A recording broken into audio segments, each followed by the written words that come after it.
Okay, we're going live. Good morning, everyone. I want to welcome you and, of course, the public to our special General Finance Committee meeting for our 2021 budget deliberations today, February the 12th, cool, frosty morning. I'll call this meeting to order at 9:01.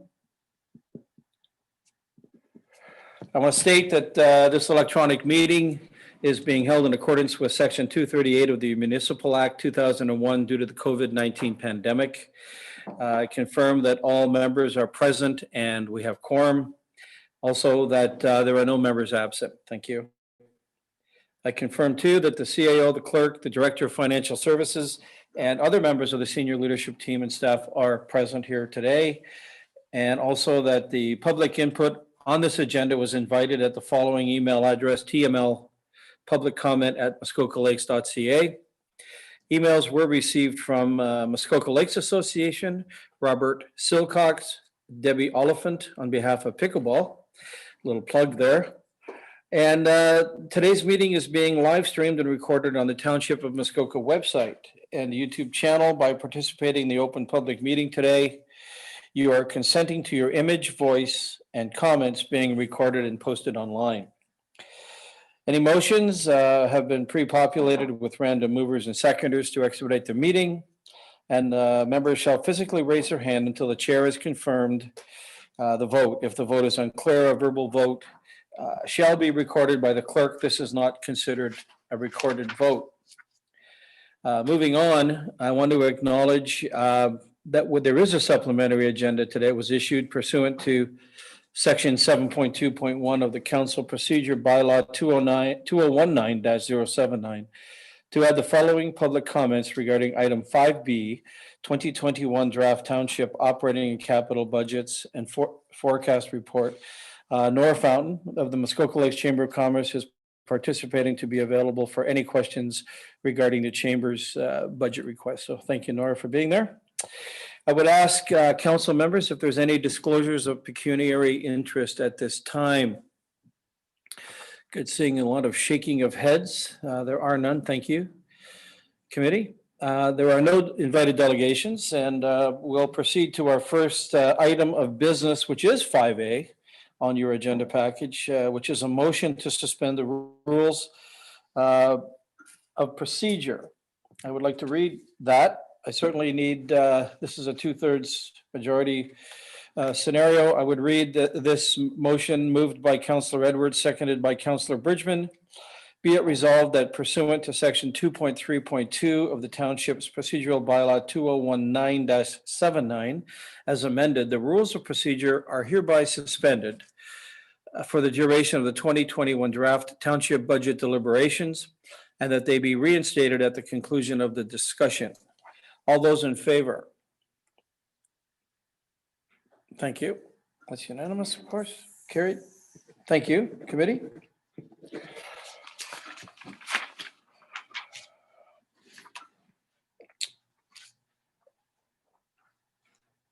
Okay, so I will be introducing Mark Donaldson in just a moment, our Director of Financial Services. He's prepared a staff report outlining updates to the budget material since our previous meetings and to affirm our endorsement of our current budget as presented. I will provide opportunities for your committee questions. Then after his presentation, we would proceed to a discussion on the proposed items introduced at our last meeting of February 2nd. I want to thank Mark Donaldson and the balance of the strategic leadership team for their work in preparing this document for this committee's discussion. So I want to refer you to, just before I introduce Mark, to the documents that were submitted to you on pages 3 to 127. That will be the document that we're going to be talking about this morning. And certainly the first parts of that document are really where we're going to zone in. You know, we all have the budget here in our binder. You may have found a way to put that in there, I don't know. But we will be discussing in Mark's presentation, if I might, those first pages, if you will, as he succinctly puts the salient points to this committee for their consideration today. So barring any questions on that procedure, I see none. I'm going to hand the floor over to Mark Donaldson. Mark, over to you. Great. Thank you, Chair. Good morning, committee. So the report before you today provides an overview of the updates. Mark, I wonder if you could turn your volume up, Mark.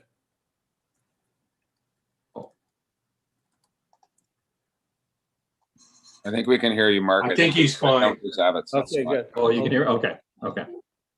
So thank you. So the report is covers the updates to the draft capital and operating budget and forecasts presented on January 15th and February 2nd, respectively.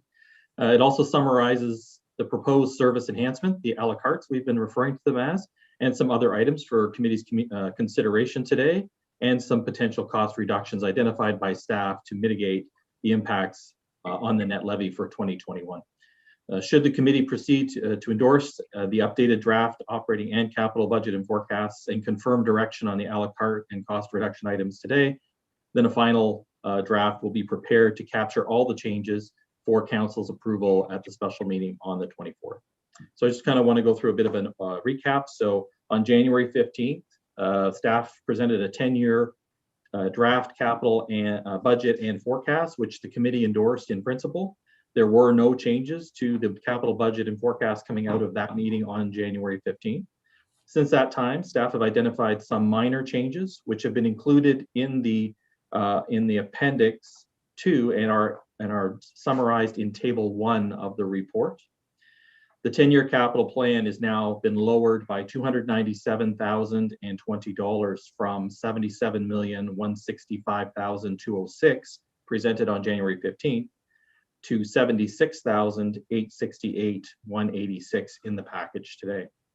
A duplication of costs included in both operating and capital was identified by staff related to computer software licenses.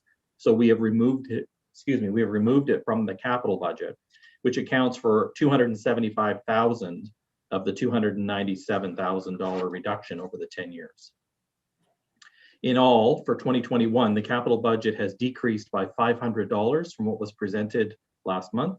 And those changes noted in table 1 include a server upgrade to maintain IT services until our scheduled hardware replacement in 2023. We have moved forward the replacement of the Bala Arena furnace from 2023 to this year, as it will no longer be serviceable after this year. The requirement to replace a ventilation system in the Health Hub facility was identified through a recent building inspection. The paving of the Health Hub entrance was directed by committee on February 2nd, so that's been included to the capital budget. We've also added the community improvement plan and street banners as previously approved by council, and we've offset that by the removal of the tourist policy review based on the update to the official plan. An additional change that's not reflected in your report today that's been brought forward by staff is to remove the rescue sled for $21,900 under the fire service, which will be included as part of the fire service master plan review in terms of their operational equipment needs. So that actually makes the reduction in the capital plan over 10 years $318,920 less than what it was presented on January 15th. The changes to the capital plan in that context over 10 years is really not considered to be material change to what was endorsed in principle by the committee on that date. On the operating side, we presented a 3-year operating budget and forecast, which again was endorsed in principle with amendments. In addition to those amendments, staff also identified some minor adjustments. The items identified are fiscally neutral, which is a term that I'll use from time to time, which just means they offset. There's no impact to the levy. We've just moved things around. The changes are outlined in table 2 of the staff report. The impact to the levy. There was one item that had an impact to the levy as a result of direction from the committee to amend the council's compensation arrangement as per the report tabled last year, and that has been included as a hyperlink in your report. The report from last year has been included. So the net increase from the operating changes updated has required an increase to the levy of $19,843, which increases the levy increase from 2.48% as presented on February 2nd to 2.64%, which translates into a 98-cent increase on a property value at $500,000. We have just to remind for committee that included in the levy increase are $350,000 in transfers from reserves, which was received by senior governments to manage COVID-19 operating pressures by way of reduced revenues or increased costs in the year. The funds received were permitted to be carried over into 2021 to address ongoing issues, and there still remains $69,000 in reserve that is available for unforeseen matters that may arise over the year. Additional changes noted by staff include reallocating costs related to COVID. So we've moved items from some standard expense lines into the COVID expense line just to better identify those, as well as repurposing expenses from the mileage and the conference line for council in response to the request, and increasing the computer allowance, which is in the IT budget, by $6,000 for 2021. Staff also amended an allocation of salary and benefit costs in the area of public works. Staff will continue with further analysis on the assignment of costs by activity in 2021 to address questions raised by the committee on year-over-year changes and provide further transparency in this area. An adjustment to salary costs was also updated in the planning area related to a recent reevaluation of an existing position, and those costs were fully absorbed within the program area to mitigate any impact to the levy. The committee also directed staff on February 2nd to update the 2020 actual results in the report with the best information available. Staff have performed a review of revenues and expenses to date, and that's been included in Appendix 3. And there was an update yesterday on the summary pages, but those numbers have been updated. The results show the levy requirement based on unaudited actuals up from 11,932,191, up from what was reported on February 2nd of $11,625,222.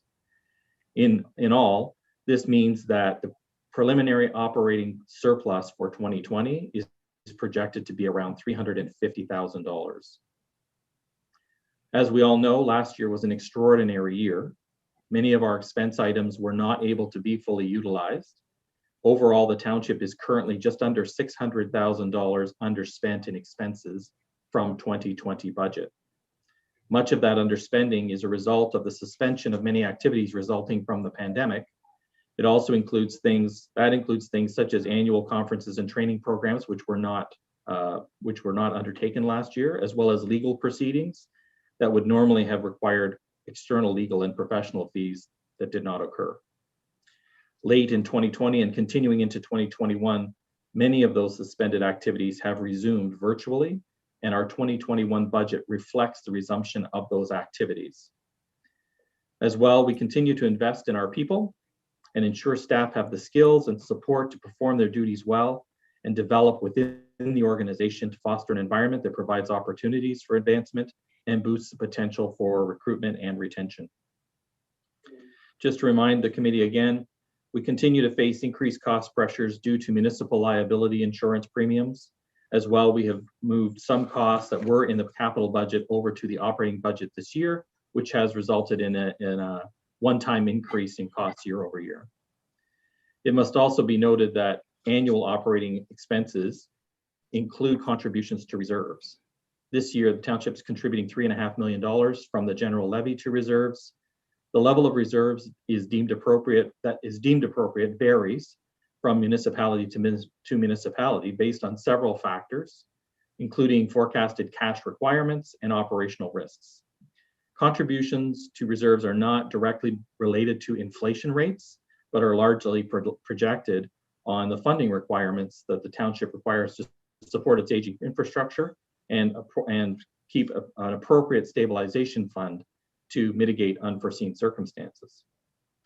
The level of contribution to reserves in the 2022 and 2023 operating forecast numbers that are in your package reflect modest increases from 2021, but that will need to be updated next year based on information. There is potentially a much higher increase for next year, depending on the level of contributions to reserves that would be required. Staff will bring forward in 2021 an update to the current bylaw and policy for discretionary reserves for committee consideration as a means to support adequate funding for reserves in the future to meet the township's needs. Table 3 in the staff report was presented in an earlier report with one correction made with respect to the contributions for the mural reserve being removed from working capital. The outflows showing in the table exclude capital works funded from grants. So those are really the true, there's no reflection of grants in the table. Disbursements from reserves to fund amounts for the capital budget are not reflected in the operating budget. Only transfers to support operating expenses, such as the $350,000 from the Safe Restart, is included in the operating budget. Appendix 2 on page 3, the forecast shows a forecast of reserve balances and estimated contributions over the 10 years, and is largely an illustrative chart at this point based on current forecasts, but shows the requirement of capital contributions needed in order to fund the current capital plan as it is. This will be updated pending in 2022, pending completion of service master plans for the capital budget. At the February 2nd meeting, staff presented several service enhancement proposals termed a la cartes, and these are in table 4 of the staff report. As directed by committee, the levy impact for each of the levy impacts for each on a cumulative basis have been included in the table. The sequence of presentation includes the mechanic and the planner positions first, which will support the program areas to maintain current service levels and reduce the need for overtime and outside services. The remaining items will introduce new service levels. As noted, the current adjusted operating budget levy is 2.64% with the changes from table 1. In layering on each proposal, the increase grows from 2.64 to 4.97%, which is a 2.33% increase from the adjusted base, which is noted in the shaded row at the bottom of the table. So in table 4, what's in the total is the increase from what has already been endorsed by committee, including the change noted earlier.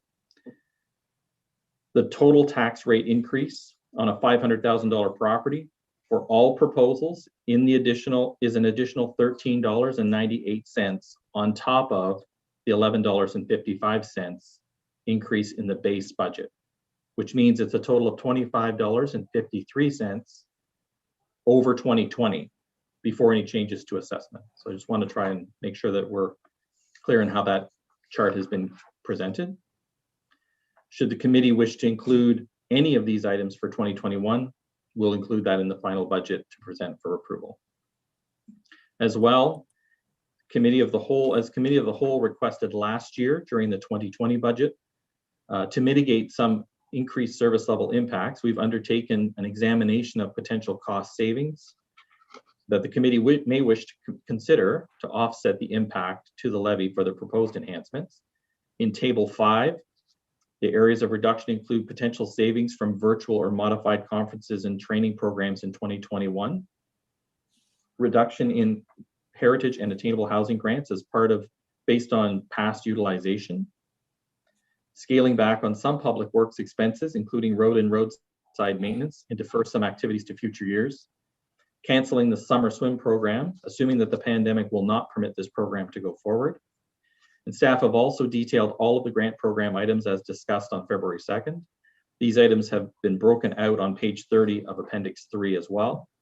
Similar to last year, these items have been listed in this table as they are fully discretionary upon approval of council for inclusion in the grants program. Staff have indicated that further savings could be realized through the reduction of transfers to reserves. However, that would put increasing pressure on future years, and staff are not recommending a reduction at this time. Lastly, Regulation 28409 of the Municipal Act requires information for excluded items to be presented to Council.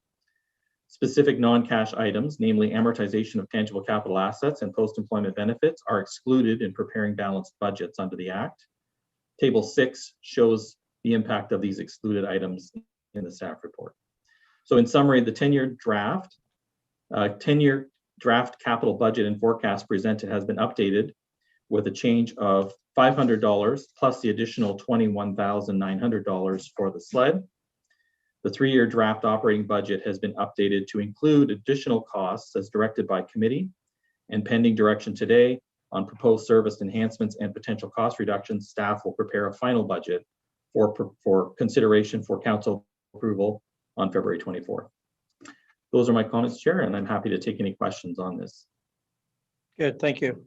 Very good report. Very detailed, very insightful. I want to take a moment before I ask committee for just to open up the floor for some questions of Mark, and based on his report.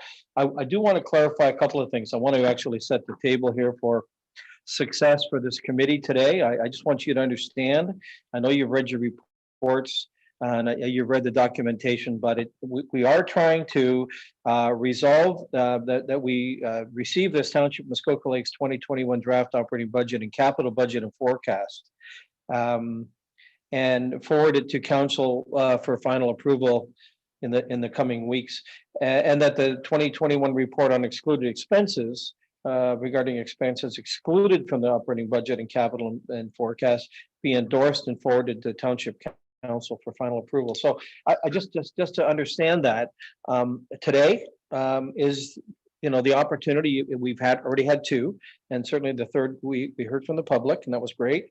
And now today, Mark has set the table here for essentially this voluminous report of 127 pages. I would suggest that we want to spend most of our time on the first 12, as I see it, 12 pages of the 127 on these 6 tables. So I would go back to the beginning. If there are questions of Mark, we will not be discussing the a la carte just yet. This is I suppose you'd call it a questioning of the Director of Finance on high level, overarching perhaps questions. Then we're of course going to then I'm going to ask for a consensus on his report, that we agree that we're okay with the proposed levy increase at 2.64%. And before we move on to what I would call what we would know to be service level enhancement. So I'm going to the base level budget. Okay, so I just want to make sure that everybody's clear on that, because we've already done a lot of the spade work. You'll see that in Mark's report. It's essentially a summation of where and how we've come to where we are now. The numbers are all in front of us, and now comes that hard work. So I'm going to pass the baton over to Councillor Kelly, who has a question. Go ahead, Councillor Kelly. It's a question and a comment. If it's ill-timed, tell me and I'll save it. First of all, to the director, to Mark, just a terrific job of coming in role, pulling everything together, and working with your team, working with Derek, who also obviously has a big hand in this, and pulling this together for us. Thanks for your effort. Thanks for I'm sure there's a lot of questions that you had to sort through, and I think you've done a fine job of sorting it through. But I have to tell you, and this is where we can have this discussion before or later, of all the things that we do as a committee and as a council, the budget review process is without a doubt the least satisfying part for me. It becomes a matter that gets compressed to a couple of weeks with the changing numbers and changing dynamics, with very little in the way of any kind of guiding principles to let us know what's important, what isn't. And I was thinking about it last night, and I kind of concluded that At the end of the exercise last year, and I suspect at the end of the exercise this year, I will know what everything costs, but I won't know the value of anything. And I think we need to figure out how to change that. I think there's two components to budgeting, and budgeting is really a compilation effort of making sure we think of everything, put everything together, measure it against prior experience, measure it against forecast demand or service demand, and pulling it together. And that's done, I think, exceptionally well. The other part is setting the table for what are we going to do. I have a sad feeling that we won't deal with this again for another 12 months. And I don't think that's correct. I think we need to be actively engaged in it, either through some kind of a finance committee, because we as a council, we as a committee need to get the buy-in conceptually and understand the needs and expectations of our constituents and our ability to service them to the expectations they hold, so that Mark can take that information and translate it into a hard P&L profit and loss statement or a financial statement that makes sense that we can all rally around. I'm going to stop in 1 minute, but I'll tell you, one of the problems with this process is we always are able to reduce it to very small increments. This only is going to cost 19 cents more than the one we talked about 2 weeks ago, to the average homeowner with a property valued at $500,000. I may have misquoted you, but I believe that's what you said. And that sounds so innocent. Everybody can find 20 more cents. But the fact is that anybody who owns property in this township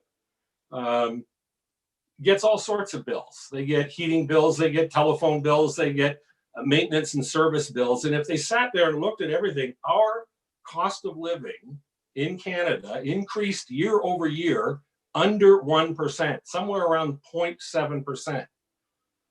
So every other service provider they have seems able to come in at 0.7 or 7.4 or 7.9% more than they did the prior year.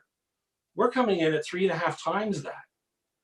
And I think they're entitled to ask why. And I think we really need to put some effort around trying to make sure that this time next year, if it has to happen, we know why. Because that's the biggest gap that I have right now. I can add up numbers. I can see that this is a long column. We've thrown this in, taken that out. But at the end of the day, we need to lead this. And I hate to sound like a broken record yet again, but we need leadership on this thing. We need to step up and say, how does this place look now, this year, the end of next year, 5 years? What do we have to do to deliver that level of service? Who do we have to disappoint? Because we better start preparing some people to be disappointed. We cannot have an open checkbook. Anyhow, if there's a committee, if there's a financial review committee that we can strike, that can work to help create a budget that we can stand up and vouch for and on behalf of, I'll absolutely volunteer to be part of it. And I'm happy to volunteer several other people if they're reluctant. So that's my comment. Thank you. Thank you, and thank you for your comments, of course. I don't see any other hands. I would suggest, and this is a bit of an oxymoron, but we're sitting in the committee that is charged with that responsibility. So General and Finance Committee is appointed, established. Now, I do also, of course, recall last year, and I think Councillor Jagowitz, who has his hand up now, was one to put forward the notion that there should be some sort of an ongoing finance committee, a very, perhaps a Minuteman group or, whatever that complexion is. And I think that perhaps the CAO could speak to, the establishment of that committee. If that's what's coming out of here in terms of other committee members or council members, and they're desirous of that piece, I think we should be talking about that. So with that in mind, I'll let Councillor Jagowitz have the floor, and then Councillor Hayes. Thank you. Thank you, Mr. Chair. My comments at this point are on the big level, the high level picture, the 30,000-foot view. And with that regard, I'd like to refer you to some of the pages so you can follow along with me. And the first one is if you go to Appendix 3, which is the, the operating budget, and if you go to page 4, you'll see that page 4 is a summary of the entire budget, and it is broken out by expenditure. So it takes all the departments and lumps them together, and you'll see a line there. Well, the first thing I point out is that it's not shown there, but the third and fourth columns are last year. One is the what we believe the actual to be, and the second one is the budget. And you'll see it generated a surplus of 353,000, which is about 3%. So just to keep that in mind, that in your head. So when we budget from 20 to 2021, the increase that the director is referring to is the increase over the budget for last year, not over the actual.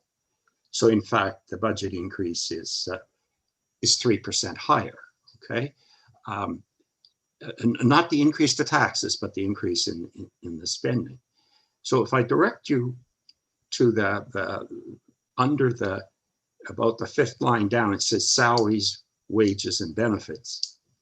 And once again, if you look at column 3, which is what we believe last year was 6.8 million.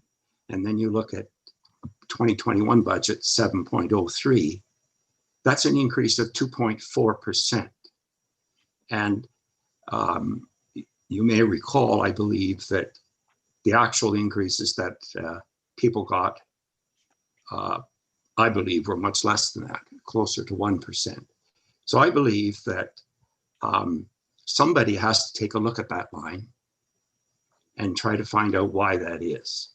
And that means going back through all of the budgets, and likely what will be identified, likely, but are things called gaps.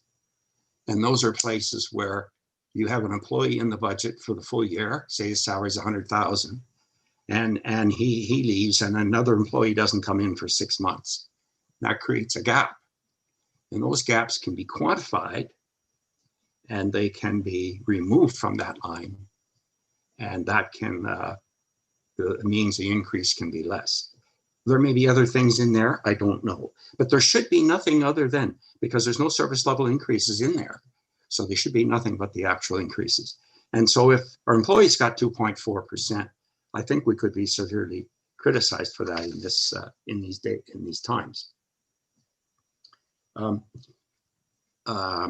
also point you to a line at right near the bottom, the last line called transfer to reserves. And you will see that this year we're budgeting 3.5 million, and next year we're budgeting 2.5% more, and the year after 2.5% more. I just want you to keep that in mind. I'm going to take you at some point to another schedule that's going to show that's not reality. But once again, those two columns are forecasts in 2022 and 23, and those forecasts reflect the fact that we haven't properly funded our capital expenditures. So now if you just flip to page 3 in the same appendix, one page before, you see the same numbers, but these are summarized. It's called by division, but it's by department. So it's the same numbers. It's got the same $353,000 surplus last year. And it then breaks it out by department, because now we're trying to find where these increases are. And you'll see that one thing that stands out is fire. But of course, we've now changed the contribution to reserves there. So I'm really not going to comment on that because it's a change in presentation. But the one I will comment on is the name to the bottom. It's called roads. And you'll see in roads, you'll see that our actuals, this is the third column, 2020, we spent 4.5 million roughly. And if you go to the fifth column, 2021 budget, we're talking about spending 5.2 million. That's a 13.8% increase. 13.8. Somebody has to look at that, in my view, to find out why there's a 13.8 increase, and that should have no service level increases.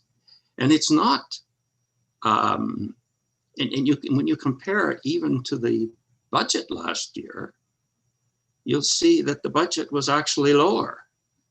So actually it's a larger increase from budget.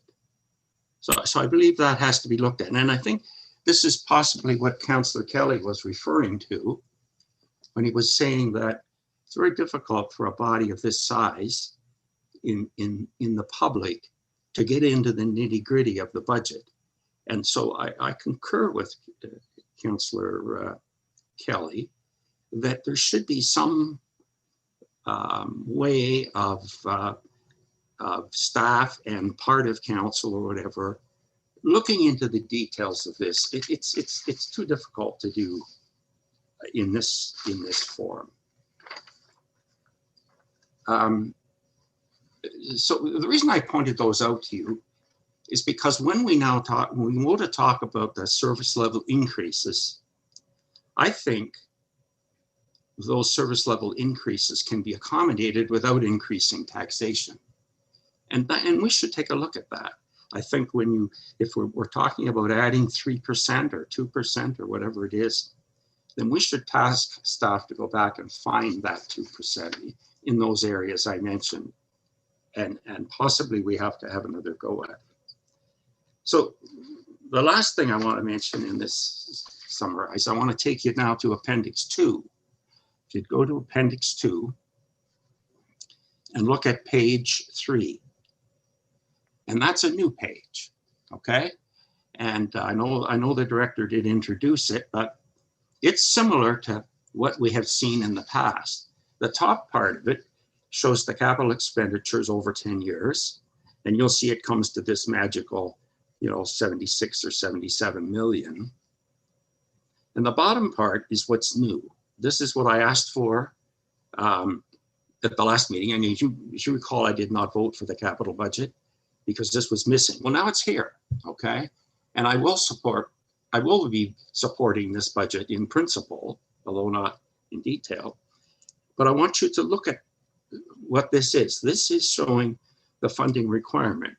And I will refer you to the second line, which says add reserve contributions. And you'll see for 2021, you'll see 3.9 million. And on the other page, you saw 3.4 million or 3.5 million, but that's because there were contributions to other reserves. So that's a correct number. It's just there's something else in there.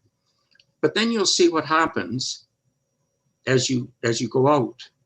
You'll see it increasing by about 350,000 until you look at year 2029. You'll see all of a sudden the contribution is now 7 million. Okay, so it's an increase of $3 million annually. Okay. And that line was put in there. The first year, 2021, is actual. That's what we're voting on, and that's okay. The next years are a forecast, and it's forecasting if we spend the capital money we have on the top part, the 77 million, and we decide not to debenture, we will have to increase taxes to support that type of a contribution. And that's what the mayor has indicated, and that staff have indicated, that as next year when we get all of these studies, we'll take a hard look at this and try to prevent that increase from occurring.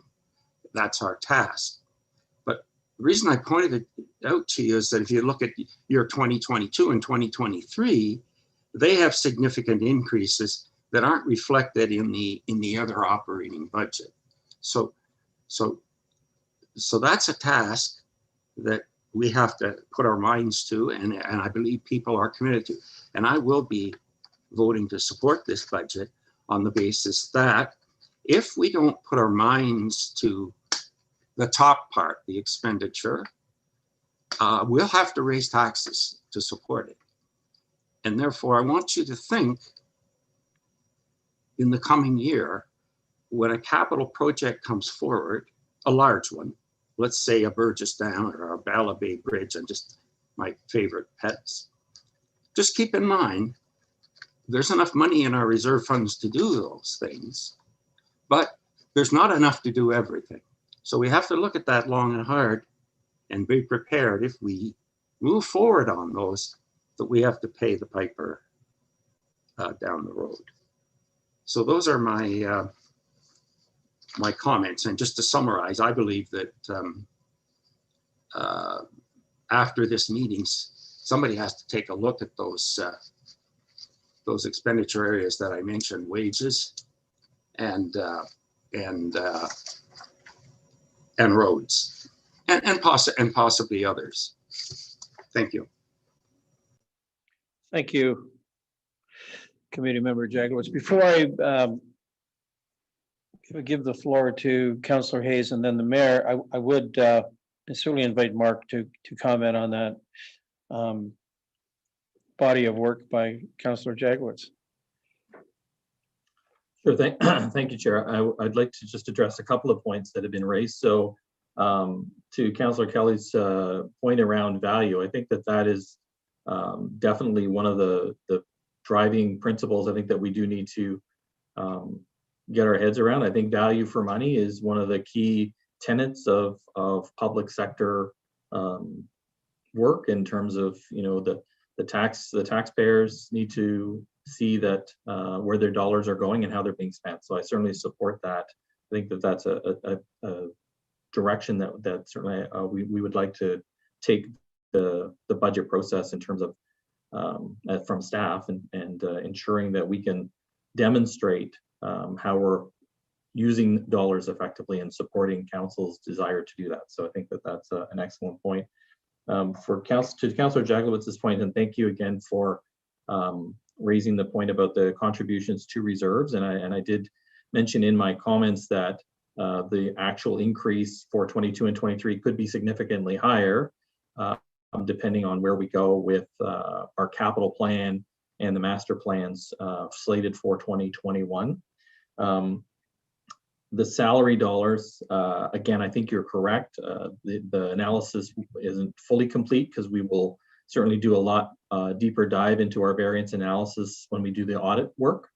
But I do think that you're probably correct that vacancies would have contributed to underspending in 2020. Whether or not we would include that in our budget and plan for vacancies, I guess is a point that we can consider. It would be something that we would want to be careful to do in the event that we didn't get the level of vacancy rate that we would have perhaps in the past. Could put us in a position where we would then be over budget if we overestimated the level of gap that we would have in a year. So it's something I think we'd have to look at. In terms of the roads budget, I would just want to flag that like with fire, contributions to reserves also increased for the roads budget by approximately $260,000 for 2021. So that is part of the increase as well. A part of that is it's showing gross expense, and part of that gross expense relates to district roads, and district roads is fully recoverable from the district and is reflected in our increase in revenue on the other side. So there is an offset there. It's not directly identifiable from charts that you've indicated, but it is there as well. But we can certainly have a look and make sure that we get more detail. I think your point is well taken, that it is difficult to take that deep dive at this in this forum, in this committee, but certainly able to answer those questions for you at a later date.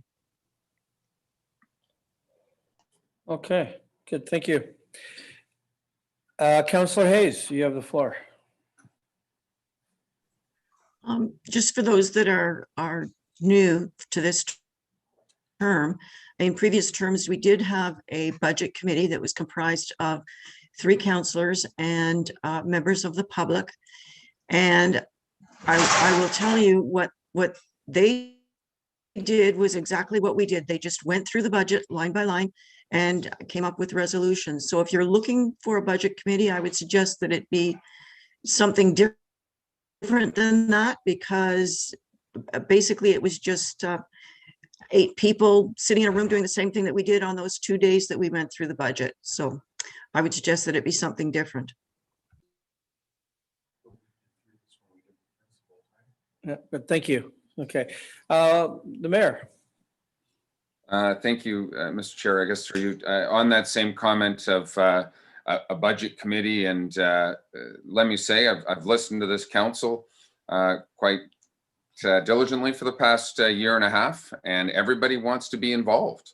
Nobody wants to give somebody else a decision to make on their behalf, which means as soon as we have a subset of people making decisions on the budget, and I think that's what Councillor Hayes is referring to as well, we had a subset of people making cuts and decisions before all of council got it. And again, I've heard very loud and clear from this council that we're all elected to make the decisions, not have somebody else make the decisions on our behalf. So hence the reason this whole General and Finance Committee is going through all the stuff. Council wants to make a different decision. I like to be consistent in what we do, so I'll look to that. But you know, when we're elected to make the final decision, then we should all look at information in the final decision. I will say it's interesting with a CPI index at 1% or whatever. When we talk about roads, when we talk about building and any infrastructure stuff, I'm not sure if anybody on the Zoom call has actually built anything in the last 12 months, but I tried to buy some lumber to build some stuff and my lumber cost was double. Like absolutely insane. So I'm not sure how that CPI at 1% is going to come in. There's a bunch of offsetting factors. And when we put aggregate on roads, when we have to do these kind of things, prices are only going up. So, you know, when I look at a 2.5%, which is where we set our guidelines, I think we are generally okay. I'll come back to also the other councillor comment I think Mr. Donaldson made. And that talks about, you know, we can identify gapping and we can try and set a lower budget, but what happens when we don't come in at it? We also do know that ultimately we try to level the tax levy annually. And if we set a number, if we have some savings, we do know we're shortfalling some reserves ultimately. What happens that I think when I look at the 2020 actual as close to where we are, we're about $350,000 on the positive. On a $12 million budget, that's pretty good budgeting as far as I can assume. And, you know, my own personal finances are not that accurate to that minor of a percentage. And so, you know, we've added an extra $350,000 to reserves in the end of 2020. So I think our Director of Finance is doing a great job. I don't disagree that can we continue to do a better job? Absolutely. But that's what this committee, that's what this council is ultimately doing, asking questions and trying to move this municipality forward to set for the next number of years. So I appreciate all the conversation. I appreciate the dialogue. It's difficult, I think, to look at any one line item and say, hey, why are roads out? It should only be a percentage higher. Well, go fix your driveway. It's going to cost you a lot more. Good, thank you.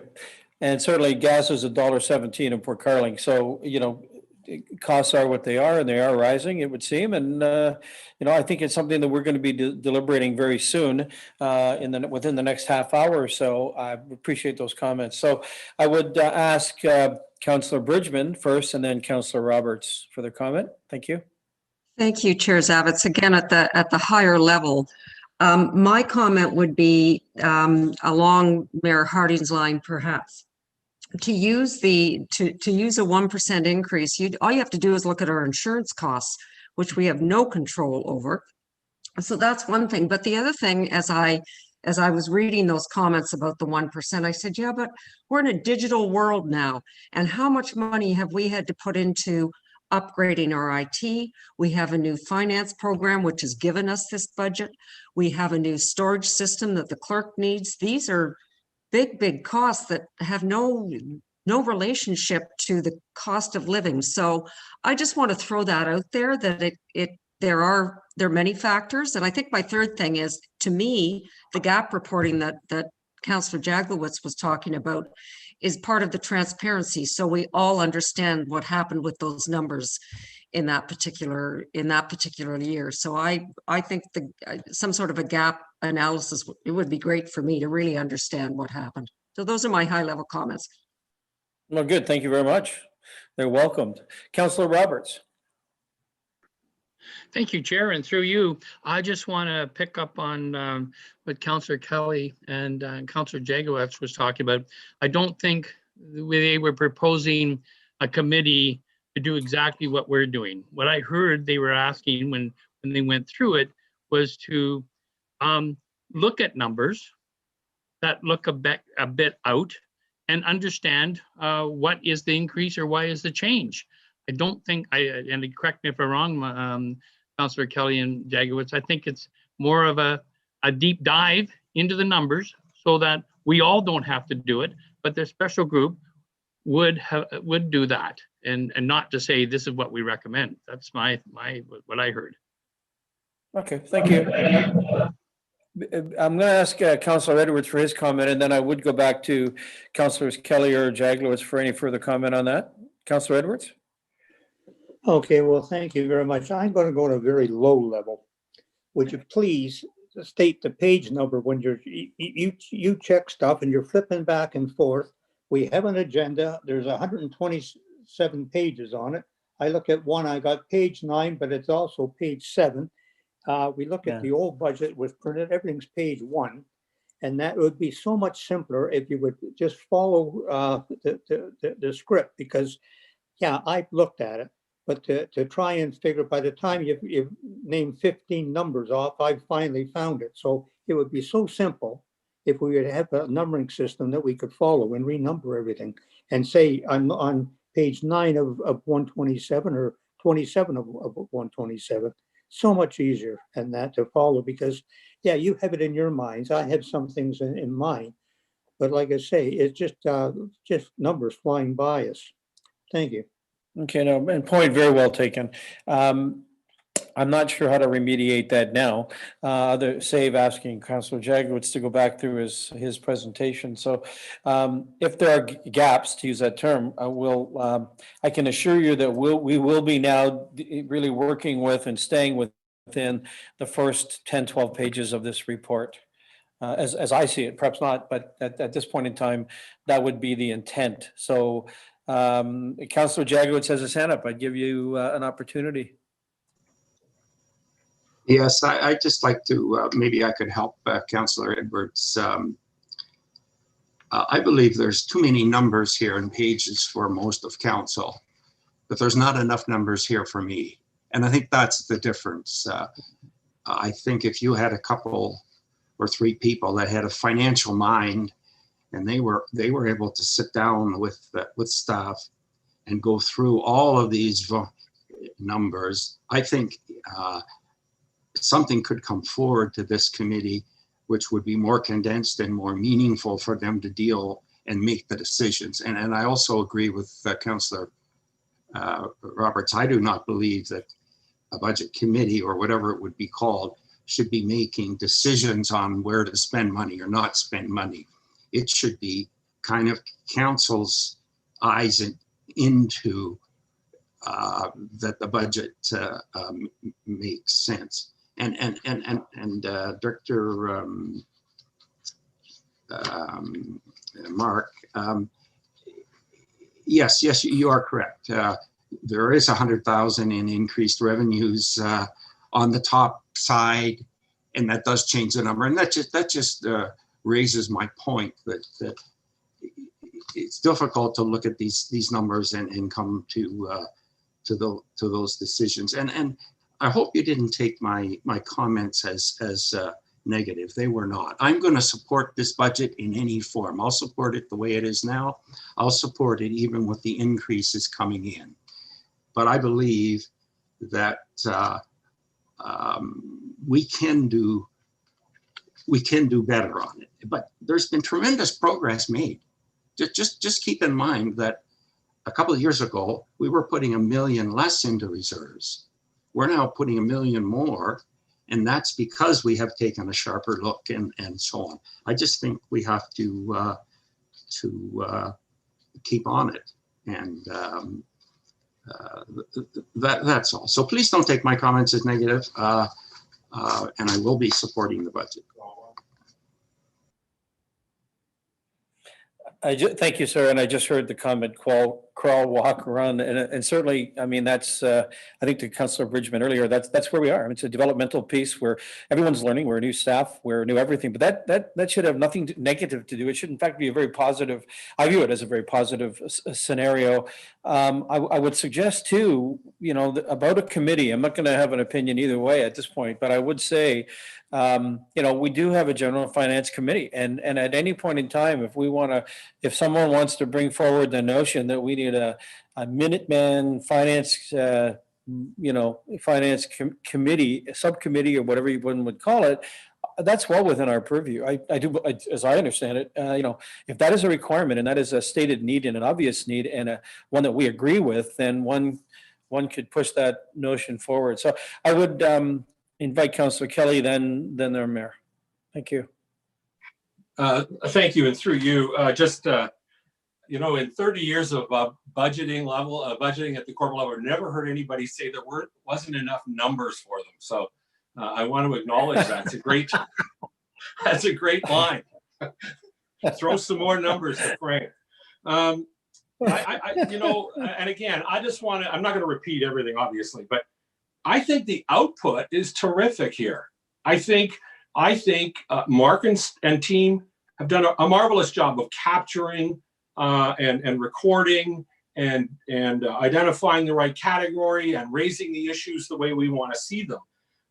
Where I actually feel sorry for our finance group is I don't think we're giving them the inputs they need. And by that, I mean the value of I've been around only a couple of years, but I can tell you long before that, I've heard discussions about rationalizing community centers, about rationalizing other capital assets. I know we've got a master fire plan underway. We need to focus on the fact that there will be a fixed dollar amount that we can legitimately spend. Where is its best payback? That should not be up to the finance group to figure out. That should be a direct input from us. We need 4 more, library branches. Well, Mark can't make that up. We got to tell him. And I just think that what's missing right now is that kind of input on the finance side. Who do we want to be when we grow up?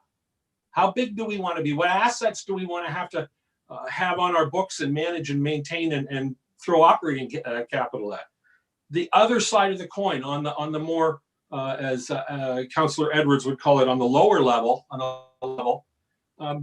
I think we need to have the opportunity to see well in advance. We did a great job last year coming in under budget, but we didn't really know that until we looked at this about a month ago. So in my world, we would be sitting down quarterly at the very least. We would be comparing expenses to, we would be comparing progress to, we would be measuring against an actual number that was an actual number and not some kind of a forecast. And again, to give the director of finance and his team the kind of feedback they need to do the job, I think we need to get and gather around and figure out how to do that.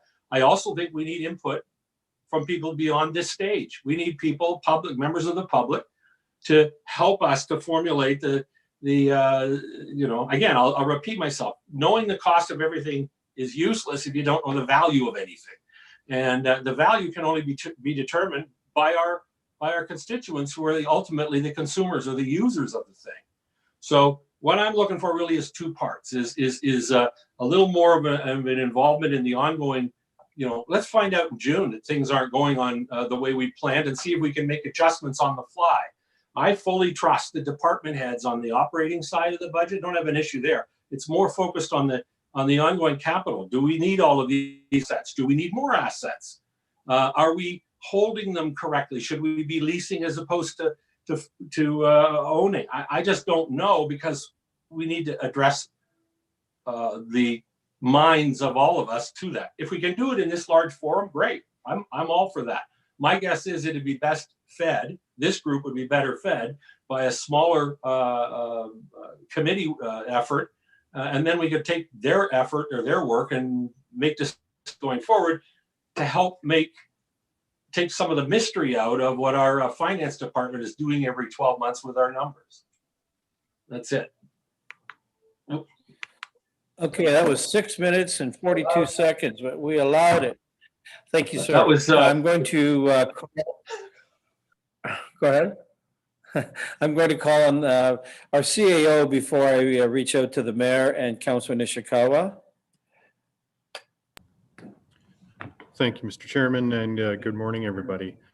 So to Councillor Kelly's point, I believe that this committee will be seeing a presentation on asset management, as well as we will be undertaking master plans for recreation, and we have the ongoing fire master plan. So my anticipation with that recreation strategy master plan, whatever you want to call it, is there will be public engagement, because I fully and firmly believe that the community needs to weigh in on that infrastructure. Do we have the right pieces in the right places?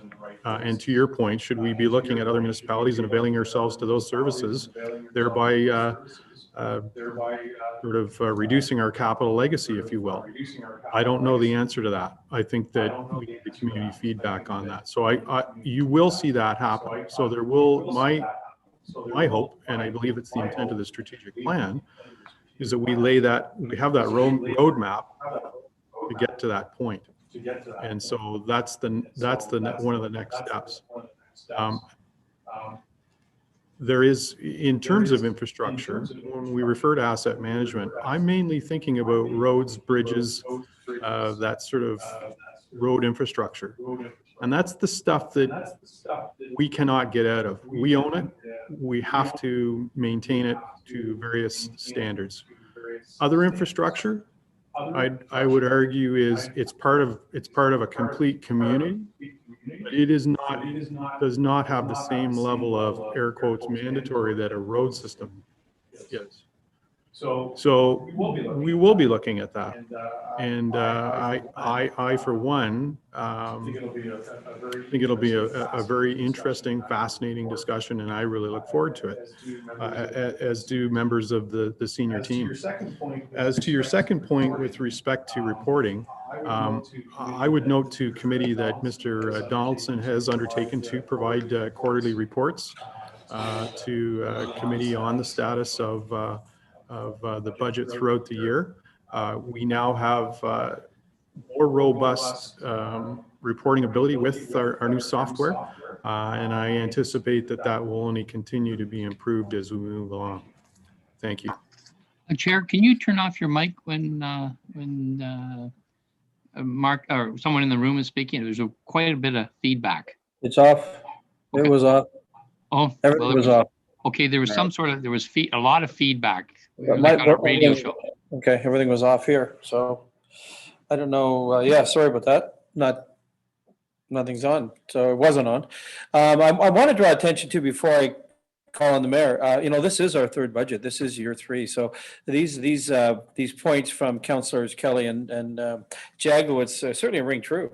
And I look forward to further discussions based on what our CAO has just commented on. So with that, I'm going to hand it over to the mayor.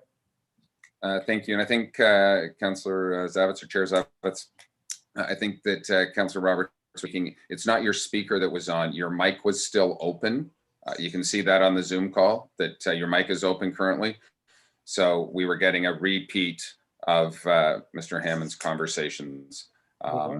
So it was your microphone that was open. So anyway, it's interesting, Mr. Hammond commented a lot of things that I was going to say. And I agree with Councillor Kelly and Councillor Jagowitz and everybody on this call that we have some very tough decisions to do and to make going forward.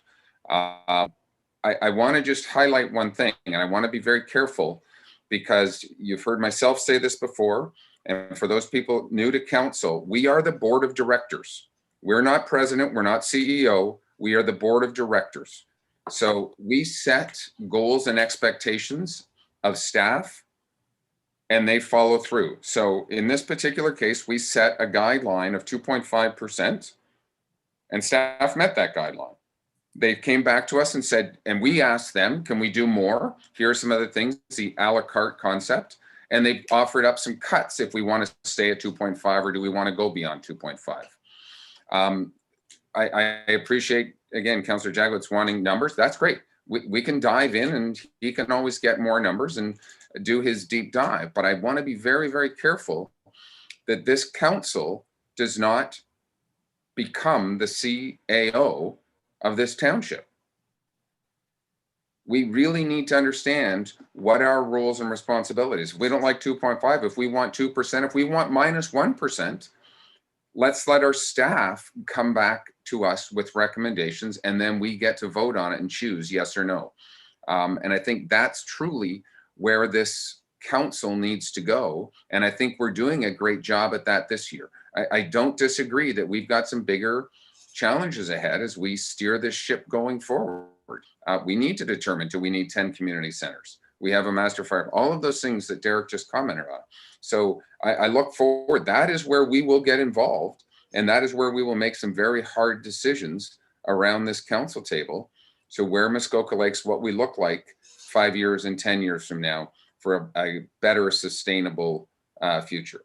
So, but I'm encouraging everyone to try and not take too deep a dive into some specific numbers in a budget at this time, because we need to set, and we did, a guideline, a target. If we don't like the 2.5, we want a 1%, then let's set a 1%.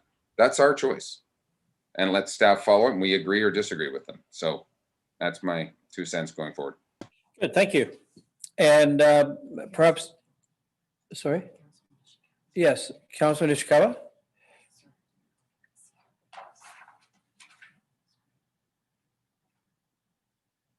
Okay. Good.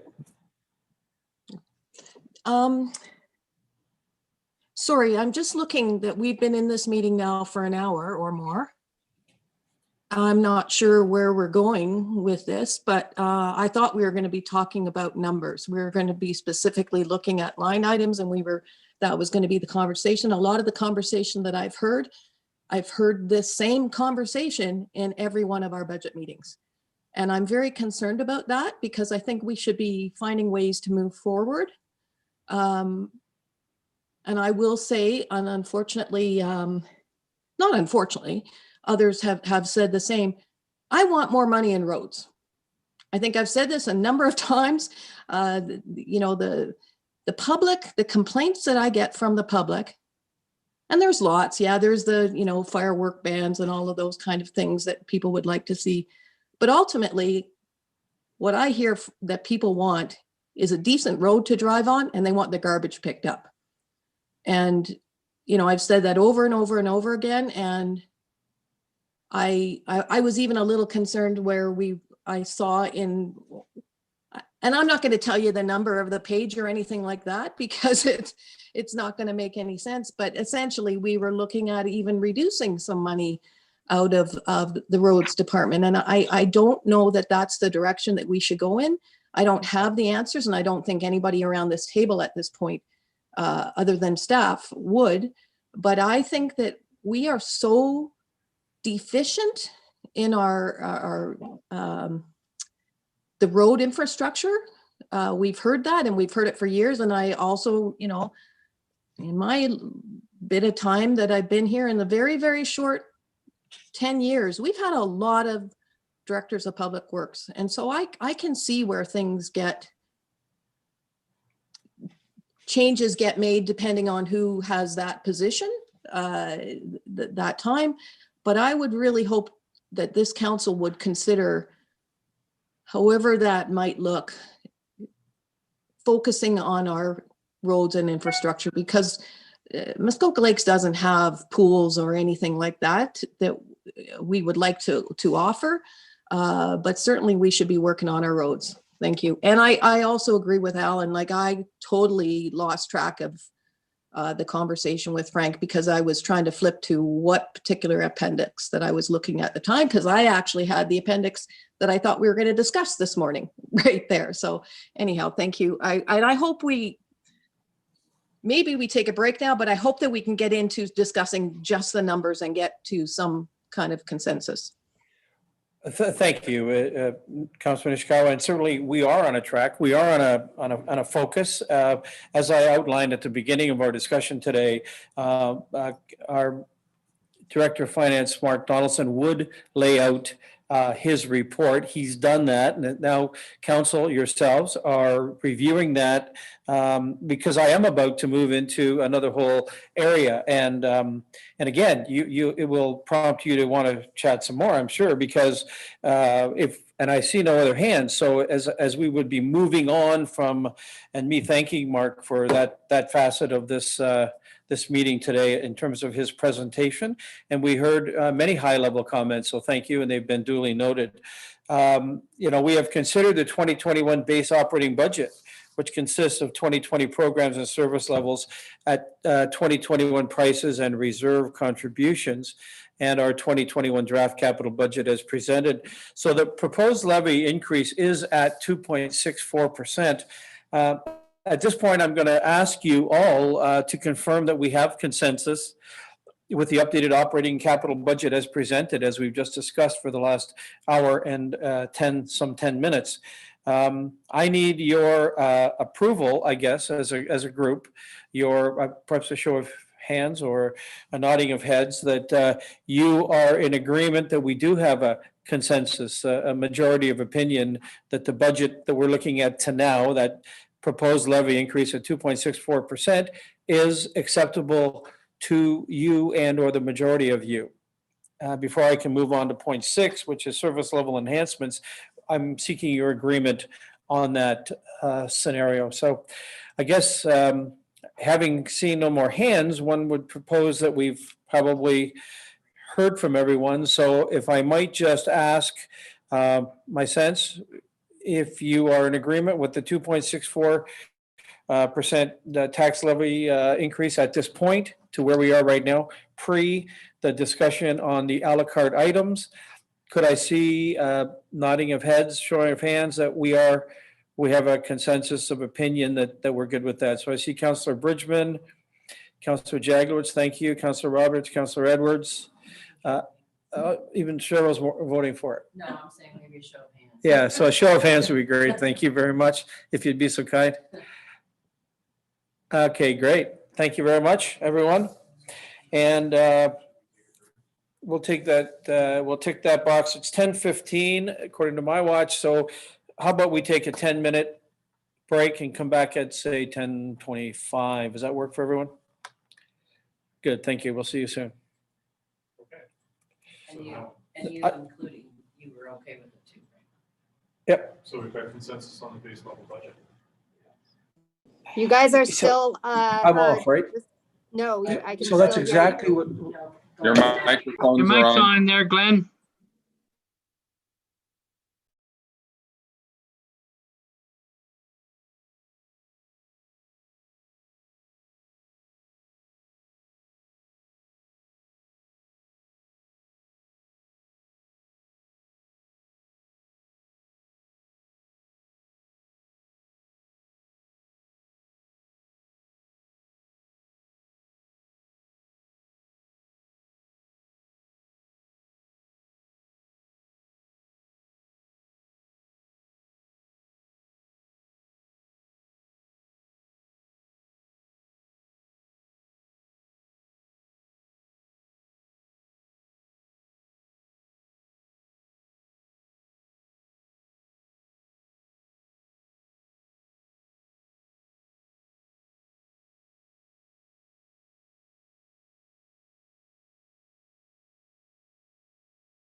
There we go.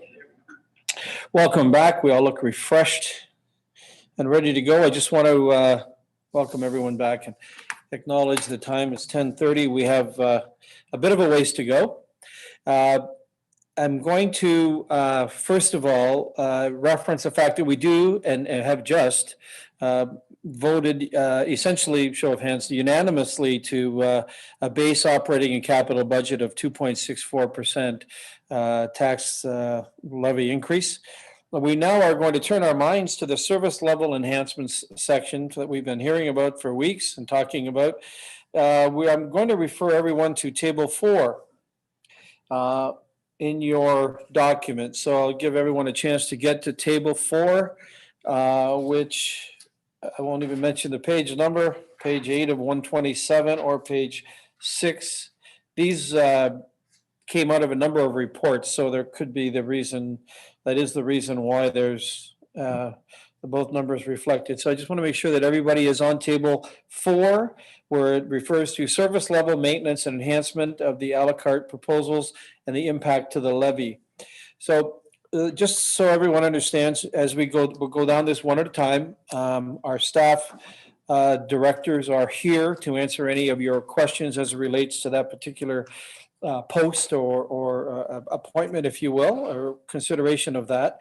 And at the same time, we will, at the end of this, then after we have a discussion about it, we'll make sure that that's exhausted, if you will, and then we would ask Mark to, we'll probably take just a very brief recess, and Mark would then assess and come back and inform us as to what that represents as the overall tax levy increase, if you will, given that there's some change from where we are right now.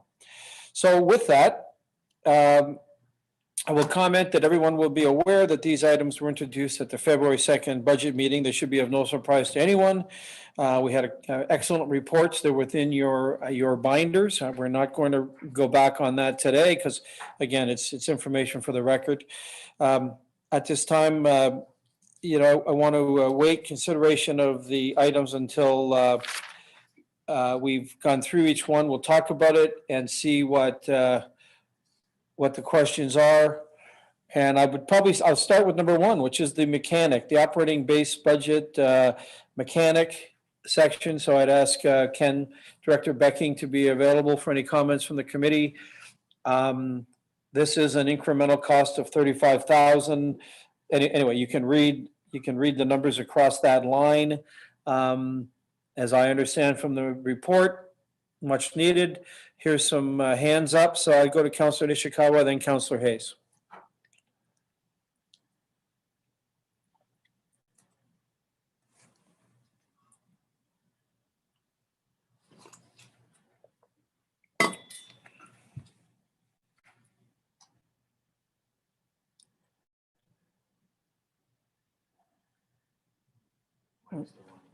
Huh?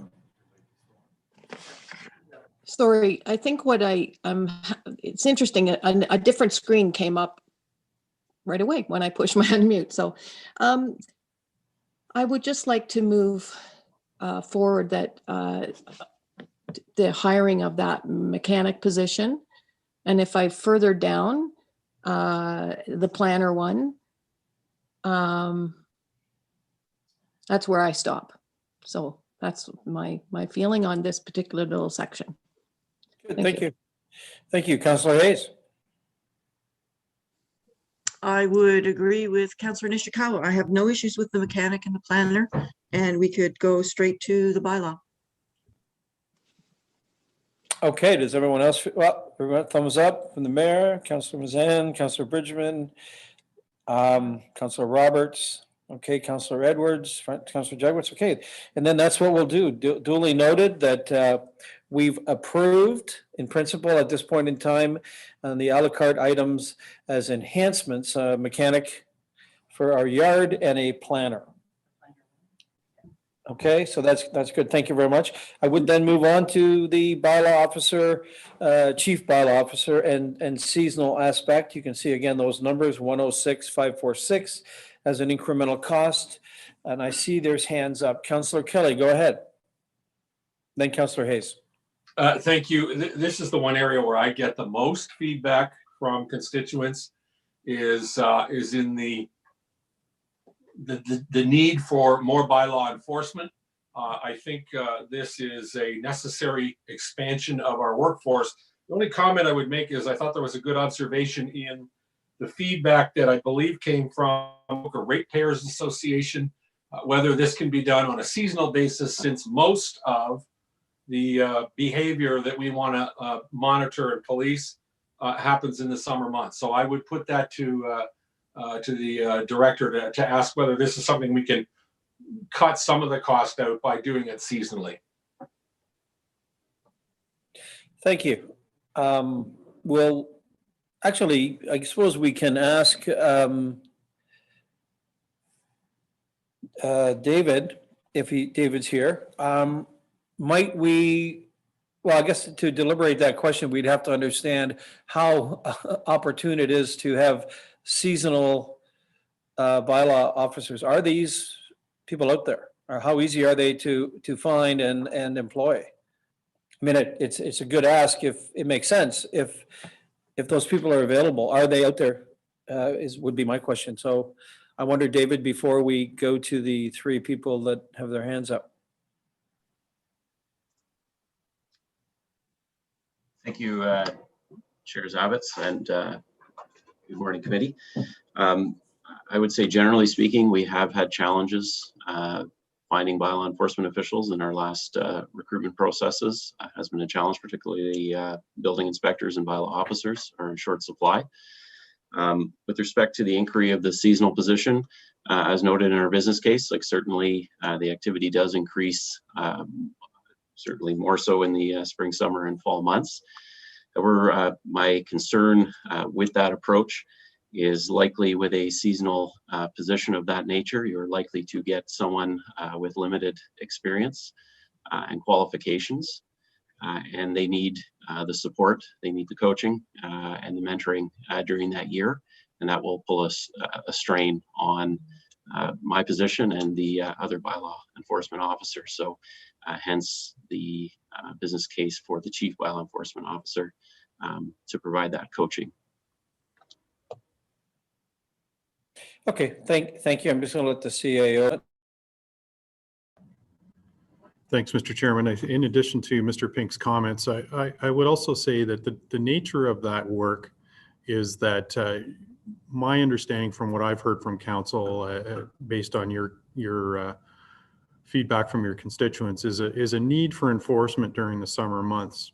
So you have to remember that bylaw enforcement is founded upon good instruments. So good bylaws that are clear, policies, communication/information campaigns.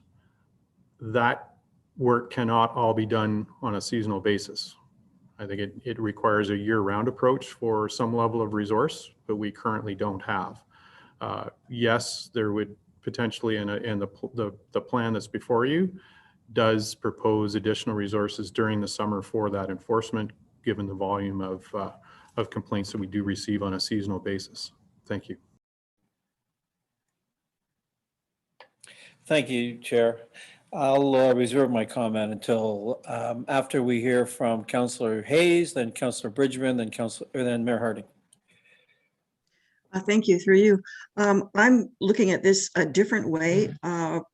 I would like to see the hiring of a full-time, part-time person who would work every day, but only for half a day. That would get the day-to-day things off of our current bylaw enforcement officer so that she could look at developing some of our bylaws in a more enforceable way. It will also allow her to work with the new planner and start reviewing some of the site inspections on development, which causes us a lot of angst after it's built and it doesn't comply. That would also work into the summer. They would not need training. They would be part-time there during the summer. It will give us a year to look at whether we need another person. or if we need to expand these hours from part-time to full-time people. But it allows us to look at it for next year's budget while still giving them the support that they need. Good, thank you. Interesting approach. Councillor Bridgman, and then Mayor Harding, and then Councillor Roberts. Thank you, Chair. It's interesting approach, Councillor Hayes, because when I looked at the stats, most of them went from our chart from yesterday. A lot of them were bylaw, they were site plan, they were all the things as you mentioned. Those are the complaints that I heard a lot last summer. And every time when I said we need to put more money in for that, there was a unanimous yes. I think our constituents are fed up with what's happening right now. And so I fully support this, but I would love to hear from Mr. Pink about halftime for a year so we can assess it at that point. I think that's really interesting. Good, thank you. And I would let David, I suppose, comment on that. David, if you would, and then I'll call on our other two gentlemen. Thank you. Thank you, Chair. My initial reaction to those comments are that it, I think as per my earlier comments, I think it would be challenging to find a bylaw enforcement position. I think it will be even more challenging to fulfill a year-round part-time position, given the lack of suitable candidates. So that would be my initial concern. Okay, good, thank you. Thank you. Councillor Roberts? Could I do a supplemental? Just a quick, then I would support I would support what's in front of us here. I just thought I'd throw that in. Good, thank you. Duly noted. Councillor Roberts. Thank you, Chair, and through you to Director Pink. David, I recall that there was much more than feet on the street with this new chief bylaw officer that you have proposed. We have, as you had mentioned, the improvement of our bylaws to make sure that they're enforceable, but I also understood to investigate and to document and to present stuff on in short-term rentals, on licensing, etc. Is that not the role that you also said that this person would be doing? David? Thank you. Through the chair. I certainly did mention that if that is council's wish in the coming months and years to establish a licensing system for short-term rentals, I think these positions would give that division the capacity in order to be able to administer that program, yes. Just a supplemental then, Chair. So if we do not have that person, then any possibility of advancing those ideas and involving those ideas would go on the backs of the current staff, which we definitely don't have. Is that true? Thank you. Through the chair, that would be correct. I can't speak personally for every other departments on their behalf, but I can certainly say I don't think there's any capacity in our current development services department to take on that type of administrative and enforcement responsibility for that type of a program at this time. Good, thank you. To our patient mayor, and then Councillor Jaglitz. Thank you. But anybody else know David, Mr. Pink's new ventriloquism skills? His face doesn't move when he speaks, or is it just me? His video freezing. Video freezing a little bit, Mr. Pink. Right now. So it's quite interesting. I guess my question regarding this bylaw, and I just want to make sure we don't set up some false expectations for the public, because what I hear regularly is you need to enforce the fireworks bylaw. They're partying late at night. They're doing all of these kind of things, especially with cottage rentals. And I'm not sure, do we intend on having a bylaw officer to drive around at 11 o'clock at night when someone decides to let off fireworks? I don't believe we're going to do that. And I'm just trying to understand that we don't set a false expectation for the public. And are we really able to satisfy the public on weekends or evenings or whatever? So I almost put that back out to council to where we really want to solve. Good, thank you. And that certainly will be discussed in a moment, I'm sure. Councillor Jagowitz? Thank you, Chair, through you to staff.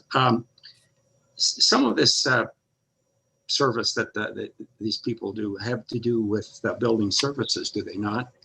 And I noticed there's almost $4 million in the reserve fund. Is it not possible to, since David, you're in charge of building services also, to integrate this role with that department, and therefore be able to pay for a large portion of it through that budget rather than adding it onto the taxpayer? It seems to me, especially when you're talking about site plans and things like that, building violations, these people are out there anyway, and I believe they're even deputized. So I just wonder if we mightn't be able to accomplish this without having a large impact on the tax rate by being able to, and not just necessarily this role, but other, the role of the existing bylaw officer, because I know part of your cost, I believe, is there, but maybe a larger cost could go there. Is that something you could look into? David? Through the chair, the funds collected through building permit fees can only be utilized to administer and enforce the Building Code Act, so that construction activity. So we would not be able to utilize those funds to hire bylaw enforcement officers for example, noise bylaws, dog bylaws, etc. They existing building services staff do enforce the Ontario Building Code. That is part of their role, and those fees collected can go towards that function. But we would not be able to utilize it for general bylaw enforcement activity. Okay, thank you. Councillor Kelly. Thank you. And through you, I just want to pick up where the mayor left off. I mean, that's a really interesting point in terms of bylaw enforcement and what we're hiring additional bodies to do. I can see clearly here, I'm going to make a point again. I can see clearly $106,000 in cost decked against something. I don't know the value of it if I have no idea how they're going to be deployed. And if we haven't decided that enforcing Friday night, Saturday night breaches of noise and fireworks is part of the program, then I guess I didn't know why we were hiring, or I guess I don't know why we are hiring additional staff. That's a big and growing issue, huge issue. So what is the plan to fix it? Now, the flip side of it is I would have thought that the deployment of these resources, the hours of work and the focus of their attention would be more of a management decision than a hiring decision. And it may be something that Mr. Pink and his team decide we're going to put some of these people on 4 till midnight on weekends or something. And it's not really an issue for council involvement. But I guess I was assuming that part of the responsibility would be bylaw enforcement when it's really needed. And that would be when there's breaches that are taking place, regardless of the hour or the day of the week. Thank you. And I'll let David speak to that. Through the chair. Okay, go ahead. As indicated, thank you, through the chair, as indicated previously, the part of the intention, particularly with the additional seasonal position, is to enhance our capacity. And the intention would be to provide services outside what the current hours, which is Monday to Friday, 8 to 4. With that said, I think your worship raises an excellent point that council should be aware of. The intention is not to send staff in harm's way. They will not be attending large gatherings in unsafe conditions. The police would enforce when needed or provide that type of level of service. But there will be at least a presence as best possible outside of those hours, provided their working conditions are safe. Good, thank you. And I'm certainly satisfied with that response because I have the same question. So thank you with that. I'm going to let Councillor Mazan and Councillor Edwards. Thank you, and through you. A question, I guess, for Director Pink.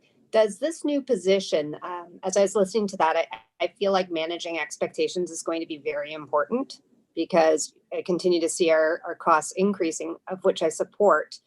But I think for most of us, so I'll take it away from fireworks into something practical. The decibel noise on the lakes, and there's a bridge that these boats go flying under on Sunday morning. Is this type of thing, if we know proactively there's some hot topic areas where there are issues, is this kind of a resource more easily directed to those areas to help us be more proactive? Like, there are going to be certain areas and certain places that we know where the issues are. And I'm just wondering, does this allow for that? David? Thank you. Through the chair, I guess I would just maybe start with a bit of specifics. I don't believe we'd be able to enforce noise from vessels over the water, just to point that out. But yes, the intention would be to patrol and provide a more proactive presence in some known hotspots, whether it be parking, noise areas, whether they're from short-term rentals, etc. So that certainly would be the intention. Good, thank you, David. Whether Councillor from Edwards and then short-term Councillor. rentals, etc. So that certainly would be the intention. Good. Okay, thank you. And actually, Director Pink had answered what I was going to say, that you can't send a bylaw that's out 11:30 at night to try and break up a loud, boisterous party and that. So the thing is if we do bring in a licensing bylaw, Huntsville has a resort tax on theirs that would generate some funding, and some of that could go towards bylaw as well as economic and that development or some of those other things. But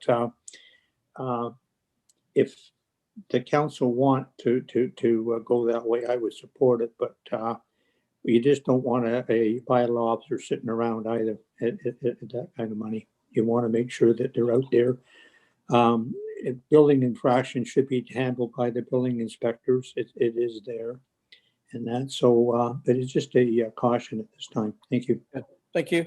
I'd let Councillor Mazan supplemental, and then Councillor Hayes. And we'll wrap this up.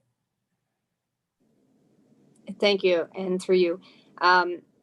Maybe the decibel was an inaccurate example, but again, coming back to manage expectations, because I think there's a truth to be said that there are certain problems that are consistent. So I'm going to use another example, and I'm not trying to put another colleague on the spot, but I believe Councillor Nishikawa has brought up a few times, relooking at the fireworks policy. And so is this the type of, again, proactive, that this type of role would then be and spend time to get a new policy in place, send out a communication strategy around that, and then find ways to enforce that? I'm just trying to bring this down to a basic understanding of the type of thing that this new role would be able to do. And I might, David, thank you. And so to you, David, within your report, and again, without quickly referencing it, did you feel you quite adequately covered? And you may want to just very briefly, for the councillors' edification, briefly run over that, or? Yes, thank you, Chair. I would say to Councillor Mazan, definitely that is a plan. I think the CEO also just touched on that earlier. The principal or another principal reason for the year-round position is to be able to look at our existing bylaws, update those to make those clear, enforceable. Also work on updating new bylaws. And then, as we said, the education, the outreach, the communications component of that is something we can, I think, vastly improve on, which should help with achieving compliance. So that certainly would be a component of the position. And of course, as I said, boots on the ground as well. Good, thank you. Councillor Hayes, and then we'll get consensus here.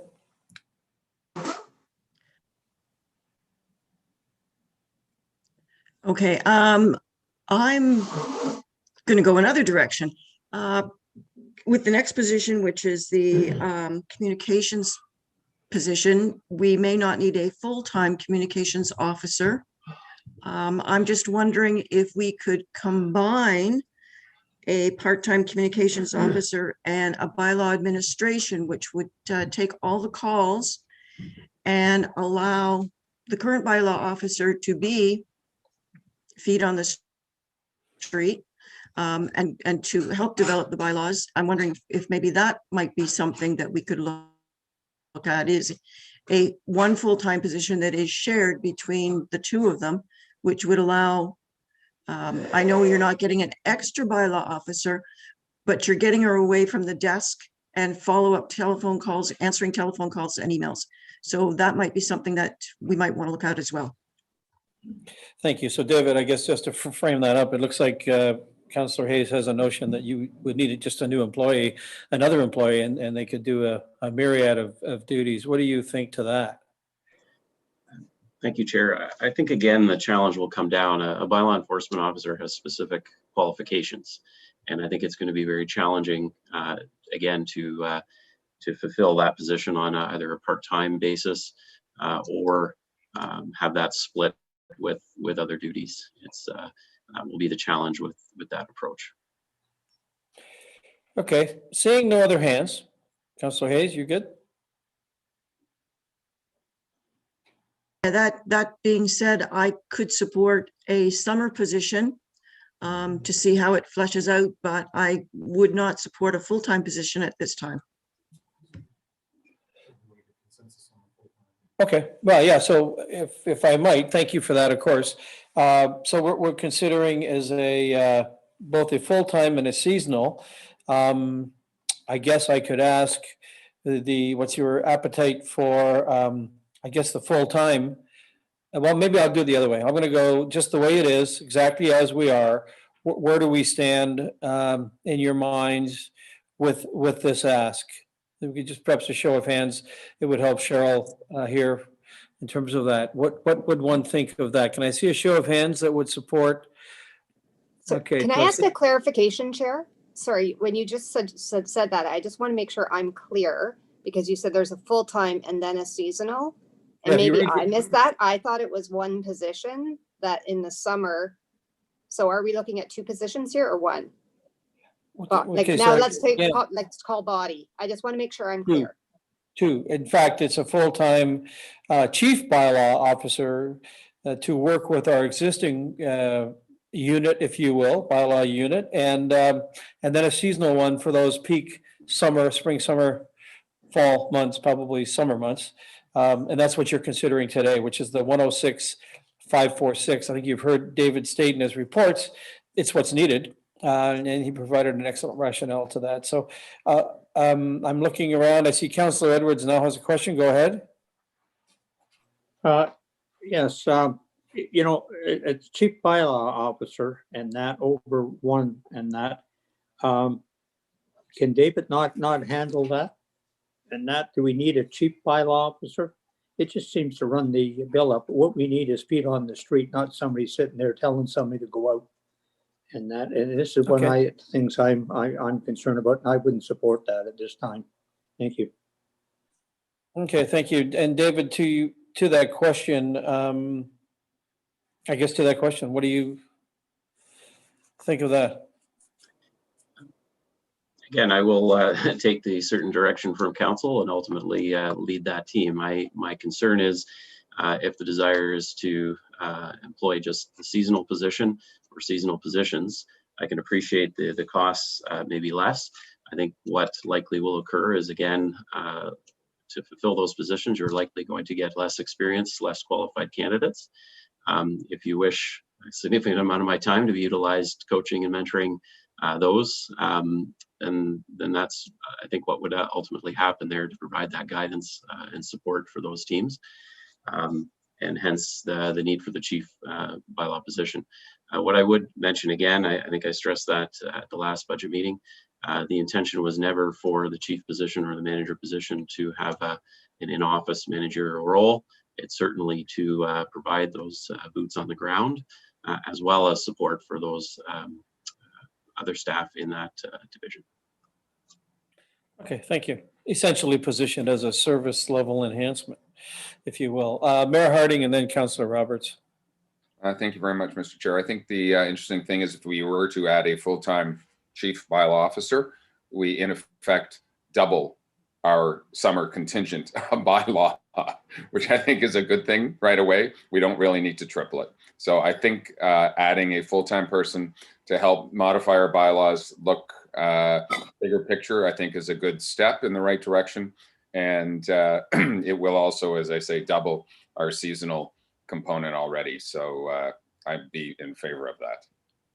Okay, thank you. And I would ask then, David, before I ask the other two, call on the other two committee members. Were we to abandon the seasonal aspect, could you reflect on that, what that number would be? Is that a $75,000 number, or instead of 106, is that? I would, thank you, Chair. I might put Mr. Donaldson on the spot. I could probably pull up the numbers in the business case, but he may know off the top of his head. Okay, thank you. Thank you. Mark, would that be? Thank you. I don't have them off the top of my head, but I do have them at my fingertips. So the position for the seasonal is 15,275, and there is a summer grant application that would be filed that would offset approximately estimated $10,000 of that. So not hiring the seasonal would end up with a $5,275 reduction in the proposal. A large part of the 106,000, there's $40,000 included for a vehicle. So it's assumed that even with a full-time chief bylaw enforcement officer, I would defer to Mr. Pink to confirm, but I would assume that the vehicle would still be required for that position. Good, thank you. Councillor Roberts and Councillor Hayes. Thank you, Chair, and through you, I'm fully supportive of the idea that the mayor proposed. But then I heard the finance side of it. So are we really splitting hairs? Which I'll leave it at that. We've been talking for 2 years about beefing up bylaw officers. We can put more cops on the street, but what we need is an out-of-the-box thinker on what we can take our current process, our current bylaws, and improve it. So then 2 years' time, we have a better service delivery product. And we can hire the people out of the centennial colleges and stuff like that, but no, we need an experienced person. So I'm in full support of the chief bylaw officer. So thank you. Good, thank you. David, I wonder if I could, before calling the others, does that take into account your sort of fulsome ask, if you will, that there would be a review? Well, I've heard you say it, that we would be reviewing our bylaws and updating them and upgrading them as a function of that person's role, as well as the other aspects to it. Does that encompass your thoughts? Yes, it does. I think, to be honest, I would be supportive. My preference would be the full-time position, as for those reasons previously noted. I think as the councillors have realized, looking at the numbers, you can see to add some capacity during the busy times in the summer, the seasonal positions seem to make sense. But I can certainly appreciate if council wishes the one full-time, and we can take baby steps from there and perhaps consider a seasonal position or positions in the future at relatively minimal cost, and that can be explored.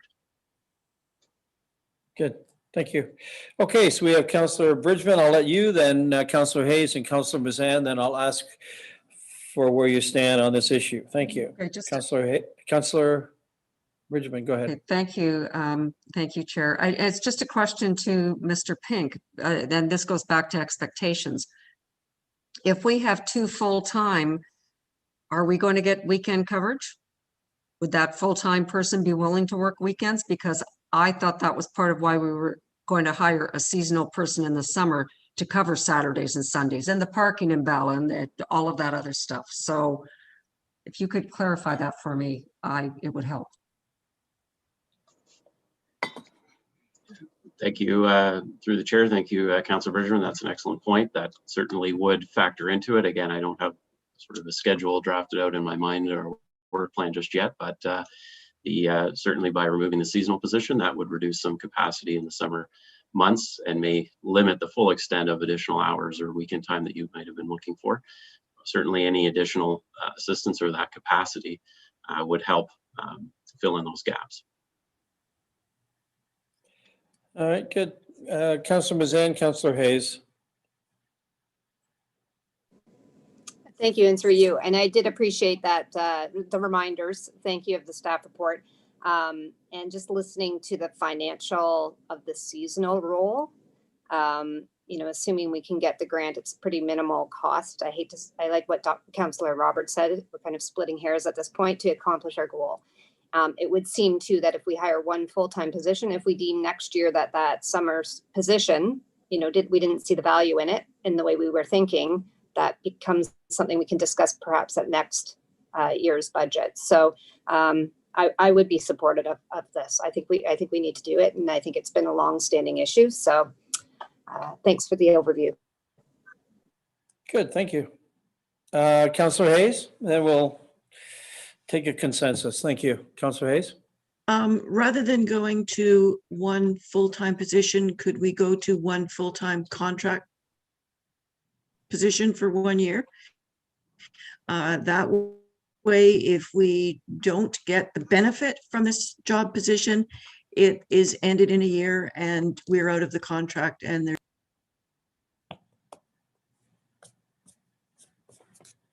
David?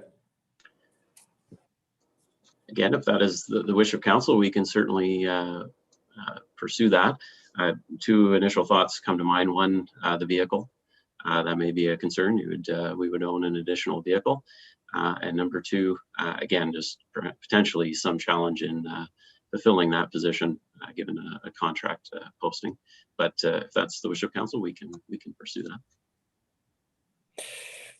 Okay, I think, thank you, David. And so certainly great and fulsome discussion. I'm going to ask you all to consider this as exactly as presented at the 106,546 number, which is a full-time chief bylaw officer and a seasonal component to that. I'm going to ask if you would just show us your hands, those in support of this particular scenario. Would you please show your hands now? So I see Councillor Bridgman, Councillor Kelly, Councillor Mazan, Councillor Edwards, Councillor Jaglowitz, and the mayor. Okay, good. So that's carried. Thank you. At least it's carried to this point in time. Thank you so much for that. As it relates to the next function, communications officer for a $62,496 consideration. I might ask for comment on that. What is your feeling on that particular issue? Anyone here? Okay, Councillor Edwards, go ahead.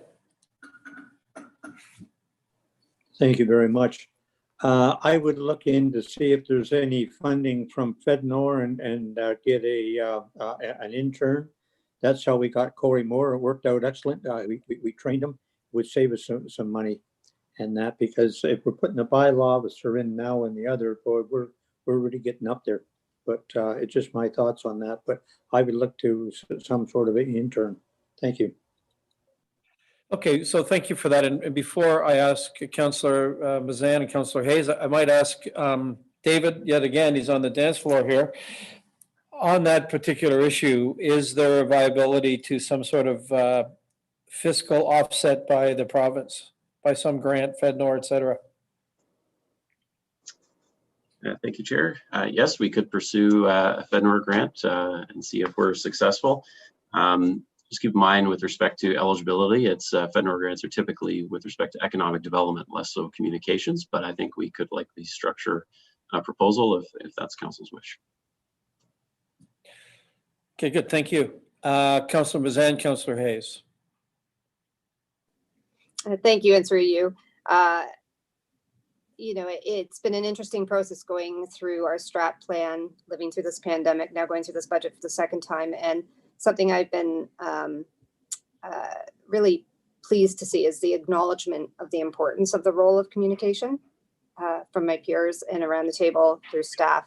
And, you know, as we talk about yesterday we were talking about the septic reinspection, today we're talking about bylaw, and we talk about how important it is to be able to take what we develop and then communicate it to the larger audience. And Councillor Bridgman talked about earlier, you know, we've moved into this digital world where it takes a whole different skill set to understand how to get to all these audiences. With that said, I'm very mindful of the fact that we have just kind of nodded our heads to, let's see, $10 increase, I think. Could be a bit more, sorry, I don't have it exactly at my fingertips here. And so I wonder about prioritizing things a bit different this year. If we prioritize these other roles, we as a council acknowledge the importance of this function, and we task Director Pink and Mr. Moore with actually really looking at what is going on in the communications world within the township and identifying the need for the future, and keep this on the dance floor, for lack of a better word, for next year, for us to be contemplating as a role. Because what we might find, in the same way Councillor Roberts just said for bylaw, is we actually want somebody who is able to develop the strategy and actually find a way through and pull all the departments together. Or we might find that we need somebody who is actually just a subject matter expert in developing social media strategy, whatever it may be. So I guess I would be landing at, I would love to task staff with exploring funding opportunities like what Councillor Edwards has just suggested. And it could be in a person. It could be also finding a way into a project to be able to have somebody help make a communication strategy for us in the same way that we are with our community improvement plan. So I just ask that we kind of ask staff to make sure that we are exploring funding options. And then the second thing I would ask is that we really take the time, which is what I was just touching upon, to assess the needs for an internal, external, and crisis communication strategy, and how do we want to implement that within the function in township. Thanks. Good, thank you. Are the master plans in any way, shape, or form going to contemplate a communication strategy? One wonders whether that's in the strategic plan component. I do believe it is. I wonder if Corey Moore is here. I wonder, Corey, if you'd be so kind as to perhaps just share that insight. Thank you. To Councillor Mazan's point. Yes, thank you, Chair.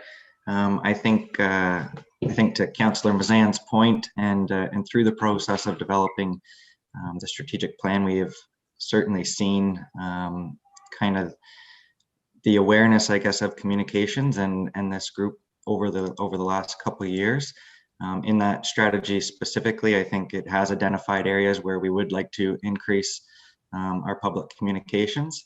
And to Councillor Mazan's point, if it is the direction of committee, we can certainly look at some funding opportunities to perhaps help with a strategy that may help provide some direction in the future as well.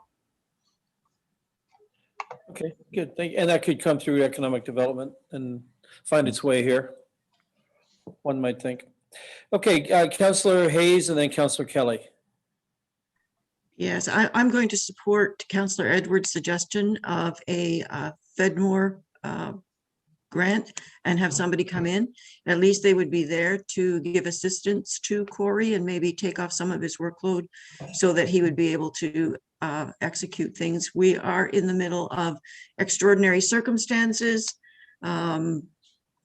Maybe once 2021 is over with, we will get back to normal and everything will go back, and we will find that we won't have a need for this position. To a perfect new world. Thank you. Councillor Kelly. Thank you, and through you. I'm on the Communications Committee and I'm the chair of the Economic Development Committee, and I think Corey is doing a phenomenal job on the communications and on the ECDev. I think his time and talent have been really stressed over the last couple of years because of COVID. Excuse me, because of COVID and because of flooding and all the other emergencies that we're trying to deal with. And, you know, I think he's doing a great job. Communication style is crisp. The turnaround time is excellent. And quite honestly, I think, as much as I'd like to say, put somebody on and we'll try them. Once you put them on, they never leave. I'm going to suggest we defer on this decision and see if the Communications Committee can help Corey a little more if he needs, you know, more timely support.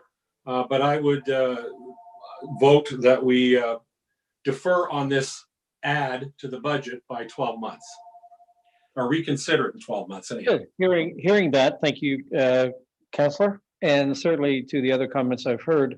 I would ask, seeing no other hands, I would ask this committee for your show of hands in terms of this role. I'm hearing a little bit of some deferment till 2022. I guess I should call it to the positive. Is there anyone that's in favor of this? Could I have a show of hands as those that's in favor of this expenditure? Okay, seeing none, could I ask all those opposed, if you will, to this expenditure in terms of for this year? Good, thank you. That is unanimous. So thank you very much for that, committee. I'll move to the last. Chair Zavitz, if I may. Oh, sorry, there's all kinds of lights on here. Okay, good. I thought we were done. I just want to make sure it's not lost that we do explore some funding opportunities and make sure that that is a priority. And if we can find some funding, that we provide Corey with some support, because he's certainly. Thank you. And I have the assurance of the CAO who's shaking his head yes. So thank you for that. Councilor Mazan. And not to belabor the point, but the secondary to that would be just asking staff to continue to look at ways to find efficiencies, because communications does touch everything. And one of the things that's noted that I've seen in the last year is communications being brought in a lot earlier on a lot of different parts in the department. And I think that there's a way to understand that role a little bit deeper. So I just ask that, I mean, Director Pink is new into that role. And I'd like to give him the time and space to actually think about what he might recommend for next year. Thank you. Good, thank you. Duly noted. Duly noted. Okay, seeing no more hands, I'm going to move on to our last item at this section, at least, which is roadside maintenance. And I'll ask if anyone has any comments. I certainly I have to reflect on this, having driven in today. And I was the one with Councillor Kelly who put this in front of you today. I saw 4 examples of garbage on the side of our highways. And I don't know what that speaks to the function of its garbage, 2 days of garbage day in Ward A. But on Highway 169 at Mortimer's Point Road, along the road, there's garbage, there's garbage bags. And this is what I really, speaking of, it have been a sort of a typical sort of scenario. We have pride of place. If we don't support this, and I'm fine if we don't, I wanted to raise the issue. I think we wanted to raise the issue that we do have public works trucks driving all around. And again, it's perhaps out of my purview, but I see no reason why one can't stop at the side of the road, pick something up in a yellow pickup truck that has our logo on it and put it in there.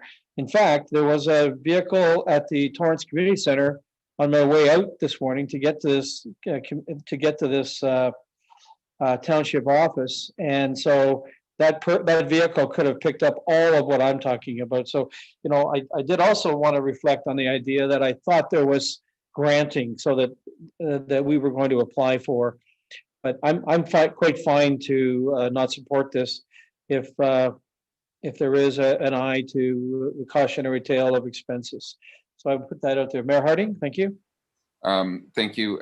You know, I think the interesting thing is if somebody decides to leave their garbage bag out on the wrong day of the week and our staff are going to start picking it up, are we condoning behavior or are we negatively impacting it?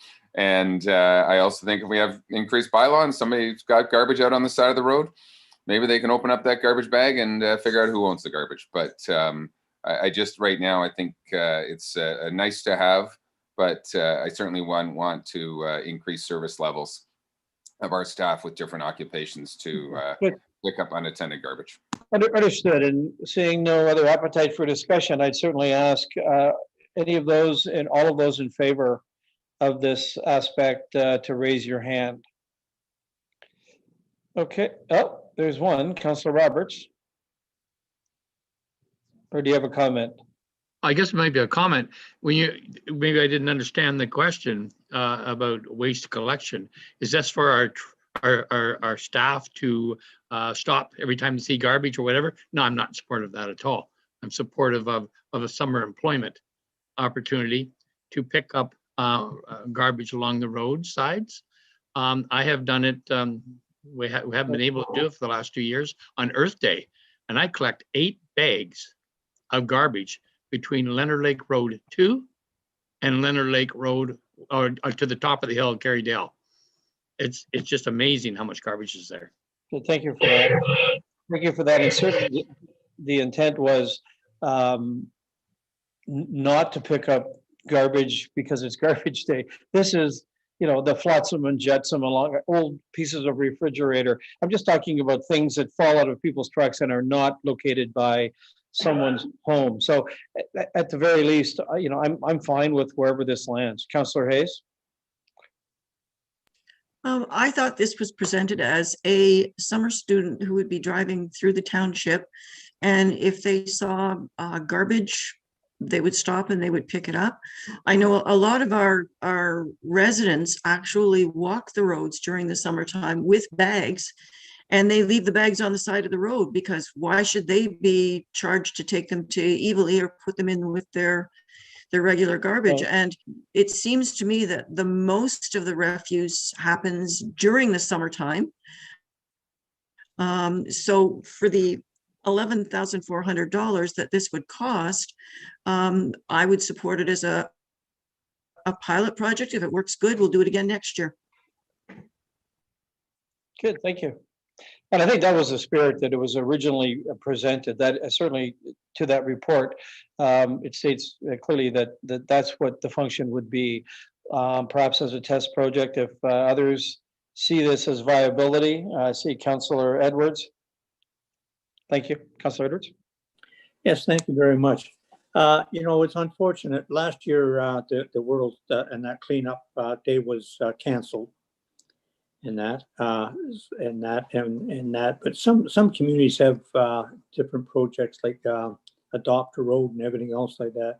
Again, if there's grants for something like this, but to put somebody on, I think the community are that well-minded. I know that I've gone out and picked up garbage, and as Councillor Roberts said, so if there's funding for it and that, but just to hire someone for that at this point, no.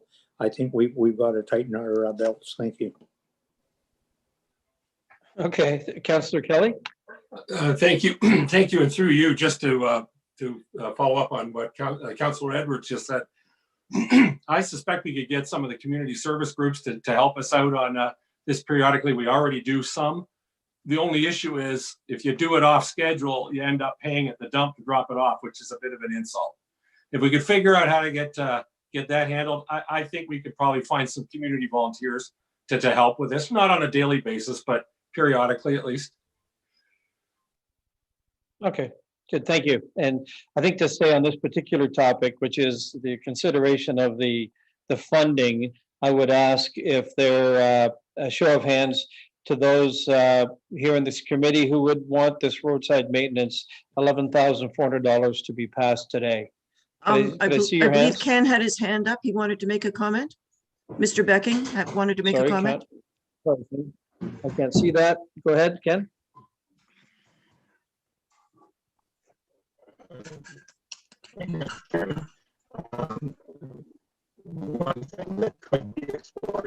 Oh, no, I can't hear you. We can't hear you. Okay. Okay, Ken's having an issue. Okay, well, listen, and thank you for the attempt at minimum. I would ask, again, a show of hands for those who would support the roadside maintenance position, summer part-time position for $11,400. Those in favor, right? So there's 3. And that's all. Those opposed? All those opposed, please raise your hands. Okay. Okay, good. So that's not carried. Thank you very much for that, committee. Okay, good. Okay, so there are some other,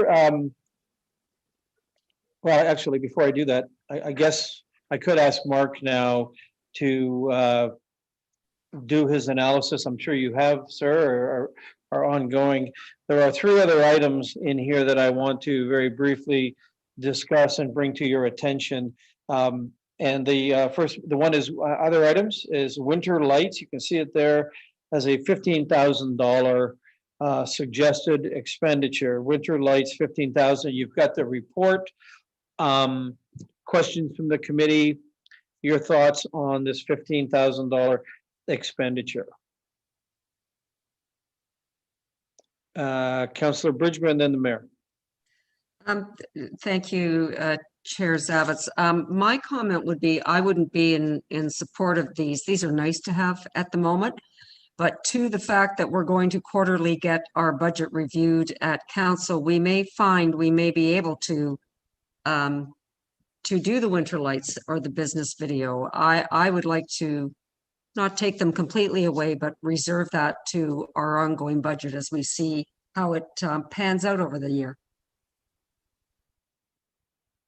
Good. Thank you. Councillor Harding and then Councillor Hayes. Thank you. I agree with the business video right now. I will say, and again, I think the winter lights become summer lights. And for those who have noted what we've done in the towns right now, it adds a little bit of joy in the world of darkness, or sheds a little bit of light in the world of darkness. And at $15,000, it's a long-term investment. It's not a one-time operating. It really does, I think, help us long-term. And right now, more than anything else, where our residents need some spirit, some lifting, some happiness, I think it's a very small investment. So I would like to keep at least the lights in this. And the video, am I hearing the video? You mentioned the video, Mayor. You're in favor of that as well? X on the video, yay on the lights. X, nay, the video. Good, thank you, thank you. Councillor Mazan and Councillor Hayes. Oh, thank you. And through you, I believe it was at our last budget meeting. I thought Councillor Hayes brought up an interesting point. And just having gone through putting up the winter lights in the downtown locations and maybe seeking clarification from Mr. Moore on this, but I believe we have money in the budget to keep the current lights up and maintained throughout this year, is what I heard, full time. And then as we look to the more seasonal season of the winter, there was very specific locations that we were looking at in order to add these lights. And I believe it was 2 or 3 trees. Is that correct, Mr. Moore? If I may, through you, Chair, that is correct. So the lights that we put up this winter are in the budget for this coming year to maintain that level, that service level. The 15,000 would be additional lights. To Councillor Mazan's point, going through the process this year, we did identify a number of trees in the communities that would be nice to be lit up as well. So that would be where the additional funds would go towards. So as a supplemental, and again, I don't mean to put my colleague on the spot. I think it was Councillor Hayes who brought this up last time we were speaking.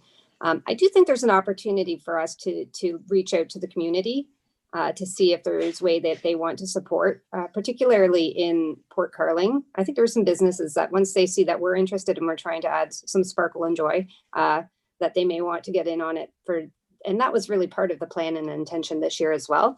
And the trees in particular, there was one that was on district property. So I just wonder if there's also a way, we could task our economic development specialist with looking for creative options to get lighting in without maybe us having to put it on the levy for this year.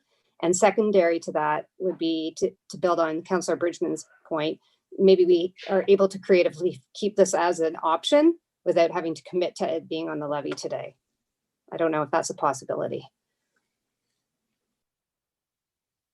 Okay, thank you. Councillor Hayes, then Councillor Kelly. Yes, thank you, through you. I did mention last time, we did spend $15,000 on them last year. Now that the general public has had a chance to see how nice they are, perhaps they would like to chime in. Let's give them a year. Let's take it off the budget for this year and we'll look at enhancing things for the following year. But jumping down to the business video, I would support the business video. I'm sorry, just for clear, you would or wouldn't? You would. I would support the business video being made. Okay. Good, thank you very much. Councillor Kelly.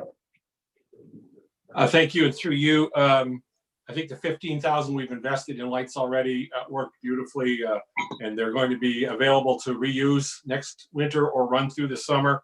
I think we have plenty of light and joy. I would also point out that the big piece of the library was put in there by the Lions Club. And I, again, suspect that if it had an impact on other citizens, there may be a will, the will around other businesses or private citizens or whoever to step up and decorate some random trees that we still think need decorating. So I'm in favor of a delete on this budget item. I also think, given the current uncertainty around the retailing environment this summer, we can defer another year on the decision around a business video as well. Okay, good. Thank you. Councillor Jagowitz. And then we'll do some voting. Thank you, Chair. I'd just like to point out a couple of things. These last two items, they're one-time items, but keep in mind, if you put them in the budget, then they're in, and that means that money is in the budget forever. And I don't think that's the appropriate way to handle these type of items. I think a more appropriate way would be through what I've recommended before, is through a budget adjustment. In other words, that throughout the year, and the district does this, that a lot of times there's identified where monies that were budgeted are not going to be spent for one reason or another. And therefore there can be a budget reallocation to accommodate things without increasing the levy. And as evidence, we have this $350,000 surplus, if that's what we get this year. So, you know, it's nice for us to sit around discussing $7,500, but I think taking a thing from Mayor Harding, I think this is really staff's role, not ours. But anyway, those are my 2 cents. Okay, good, thank you. Okay, and I appreciate your 2 cents. Certainly excellent commentary there. I'm going to ask your support. I think I'll do them individually just to get the flavor. The winter lights of $15,000, I would ask you now to show your support if in favor of the $15,000 winter lights a la carte item. All those in favor? Oh, sorry, the mayor has a question? No, I was just trying to get 2 votes. I'm going down in flames. Yeah, you're only allowed 1 vote. Thank you. Thank you for that. So I see none other in favor. All those opposed to the $15,000 winter lights? Okay, sorry, got it. Thank you very much. And then I would refer you to the video, the business video, $7,500. All those in favor, please. Come on, Donaldo, hold up 2 hands. 2 hands, and don't get Russo. Let's play fair. Okay, No good. way to vote, There's a Bill. Councilor Nishikawa, be it noted for the record, Councilor Nishikawa and Councilor Hayes voted for it. All those opposed? Okay, thank you. That's not carried. The last item, which is simply, I guess, for consideration, the hospital local share. So everybody's well, I suppose, versed on this. There is no allocation at this point in time. I guess what we're doing here and now is the appetite to simply move it off the consideration for this year, and in the positive sense, see what your feelings are about allocating a certain amount of funds for that going forward, but within the budget. So I would ask Councillor Roberts has his hand up. Thank you. Then Councillor Edwards. Thank you, Chair, and through you. This week I got out my old tax statements from the township, and I noticed in 2014, there was a added to the levy, in addition to education and the district general, waste, and township, was something called hospital contribution. So I think we should have a discussion sometime this year about potentially adding something next year that we that we add to our taxes, but I wouldn't be in favor of giving anything this year. Thank you. Thank you. Councillor Edwards and then Councillor Jagowitz. Yes, thank you very much through the chair. if memory serves me right, I thought we were carrying $9,000 in the budget for anything that's matching. What I would still leave that in, but maybe not, and not do anything else this year. But I'd leave the $9,000 in so it's matched. Okay, thank you. And I'll go quickly to Mark Donaldson, if you would, just to confirm that sense. Thank you, Chair. So the amount that's in the grants related to the foundation is a different amount than what we're talking about on this item. This item specifically relates to the hospital capital program and looking to fund their local share. There's a provincial share, and then there's a share that's funded by the local hospital that they have to raise. So this is relating to that, which is separate from the foundation. Okay, good. Thank you, Councilor Edwards. Thumbs up. Okay, Councilor Bridgman. And then, I'm sorry. Councilor Jagowitz first, then Councilor Bridgman. Thank you.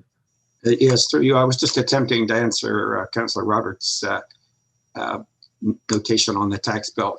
I could be wrong, but it's my understanding that this was a district levy that was put on, and the district was severely criticized for it and told they cannot do that. Now, I could be wrong. I see, but my understanding was it was put on at one time, but the theory is you can't put these specific things, just take something that should be in your general levy and identify it separately. It would have to have some basis for it being there. That's my understanding. Okay. Thank you for that clarification. Councilor Bridgman. Thank you, Chair. Just to review what we talked about last week, I would need to know if they're coming to the district and to us for funding. I think we talked about that last week, and I need a definite answer on that. So for this year, I would certainly not even put it as a line in the budget. And when it's clearer, then I think we can have a discussion on it. Yeah. Good. Thank you. Thank you for that. So seeing no other hands, I would ask the question of you, committee.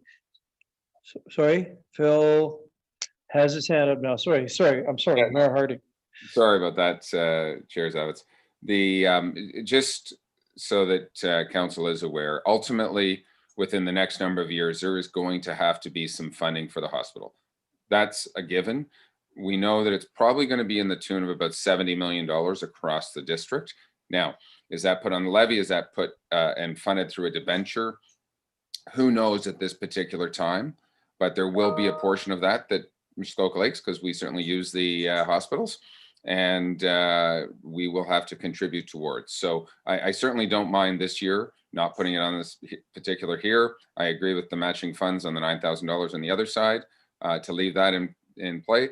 But just want council to be aware that it is coming down, and it will be coming down probably in the next sort of 5 years as the hospital plans become a little bit more finalized. Thank you for that update, Mayor. I was going to ask you to share your commentary, so thanks for that.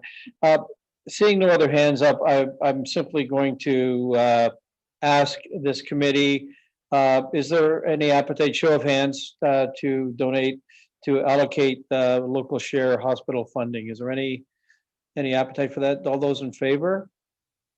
Good, so I'm seeing none. All those opposed, so it's everyone. Good, thank you for that. And that brings us to an end of the, if you will, the a la carte item where we are. I would ask Mark Donaldson, I'm not sure, Mark, what your status is, whether you've had an opportunity off to the side to analyze and consider what this committee has just put before you.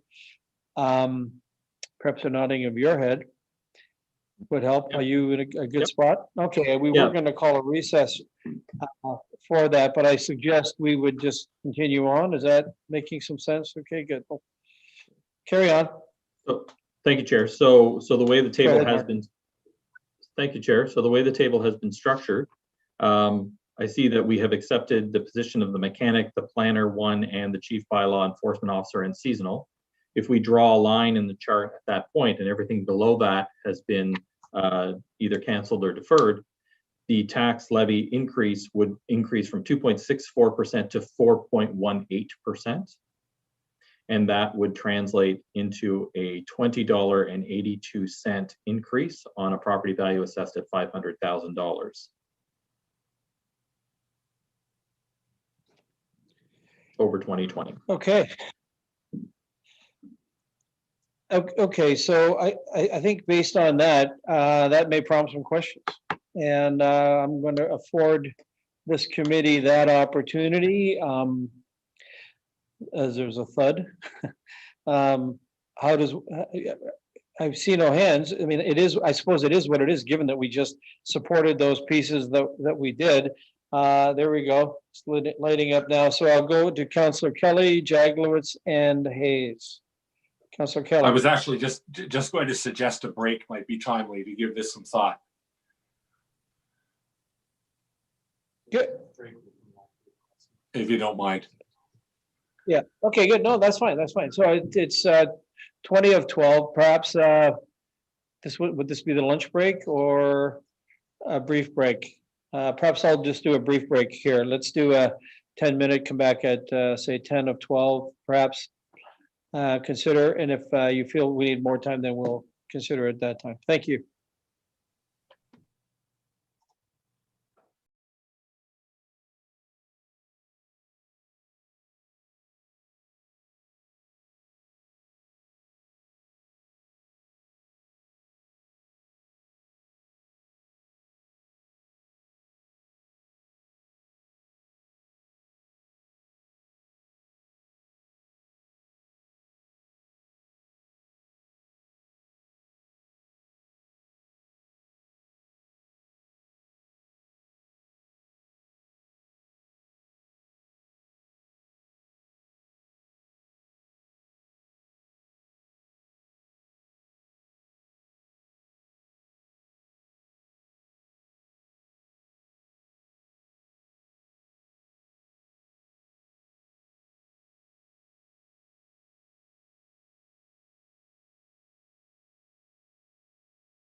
There you go. I'm muted. Okay, welcome back. We got our group here. Hopefully, there's the mayor. Councillor Mazan. Okay, good. Here we go. We got everyone. So I guess I could say I have some good news and some bad news. The good news, for all your hard work this morning, we are at essentially an increase of 4.18%. And I would view that as the maximum, as if to say we all dragged the 10-man toboggan up, or person toboggan up to the top of Huckleberry Rock, and now we're going to get on it and ride down together. So that's going to be an interesting ride. I'll tell you what we do have. We have a few councillors with their hands up before we start on this next piece. For process, sure. Councillor Jagowitz, if you have a comment, go ahead. And then Councillor Hayes. Just a brief comment. Thank you, Mr. Chair. This next exercise, as I understand, we'll be looking at where we can reduce items. And I'd just like to set a target. Our budget guidelines was a 2.5% increase. We're now to 4.18. If we were to able to cut 210,000 from this list of 357, we could get back to a 2.5% increase. So I'd like to set that as our goal and see how close we can get to that. So. Okay, I wasn't going to say that, but there we go. It's actually somewhere over here. Our factoring is 180 something, but I didn't want to sort of set that table. I guess, you know, if we're looking for a target, all of these items have, you know, speak for themselves, and they're here for us to consider. So yes, to your point though, certainly that would balance us to where we've gone to with the 4.18. So I'll ask Councillor Hayes, is there a comment that way, or does that cover you off? Okay, you're good. Okay, good, fine, thank you. Okay, so we have a consensus on a base operating budget plus the a la carte and other items. Now we're going to look at the chart, which is, as I see it, on table 5, pages 6 and 7 refers to that. You can see it's a full page. Staff have noted some areas of potential cost savings, and I want to underline that potential cost savings, which the committee may wish to consider. This is where the staff will play a vital role in answering any questions you might have as it relates to the specific items outlined here. Yeah, I'm going to invite the committee. We'll certainly invite Mark to come in and answer.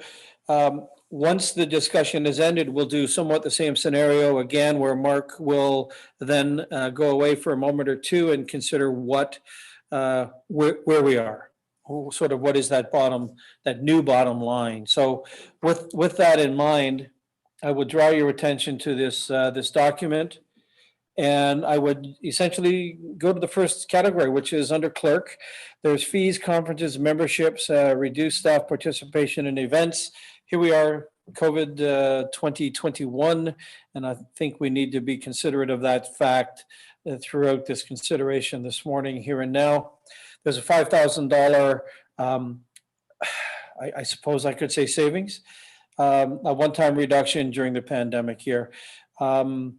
I would look to, I mean, it's here for a reason, so we don't need to go to the staff head as if to say we're sacrificing something. It's here because staff is somewhat comfortable in the role as it sits on the tape on the document here. So Councillor Bridgman, go ahead.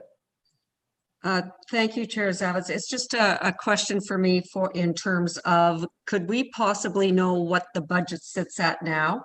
And then we're to take out that 5,000. So are we taking, was it 7,000 and we're taking out 5, or was it 10 and we're taking out 5? That's my only question. I just puts it in context for me. Okay.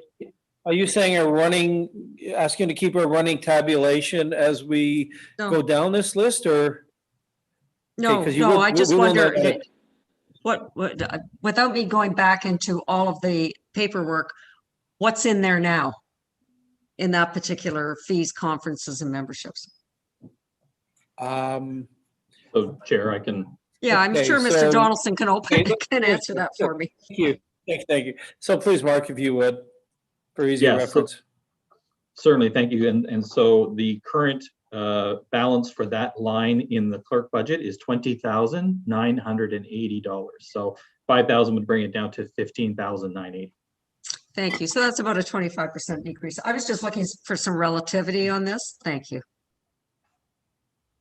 Good, thank you. So seeing no other questions, I would ask this committee, what's your feeling on that? Are we good with that? Would I have a show of hands to support this reduction of $5,000? Okay, good. Thank you very much. The second item, human resources, education and training.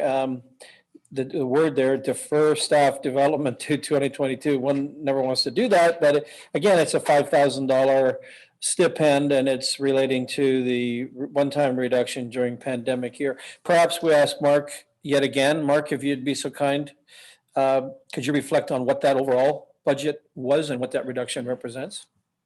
Thank you. Yes, thank you. So the education and training amount for human resources is currently at $25,725. So a $5,000 reduction brings that to $20,725 in 2021. Okay, good. Thank you for that information. Mayor Harding. Thank you. And maybe just in the effort of time again, I don't have an issue predominantly right now with anything above roads. I'm happy to listen to staff's comment. The only question I will have on that is the heritage and attainable housing. What are we losing when we take out that 15 grand?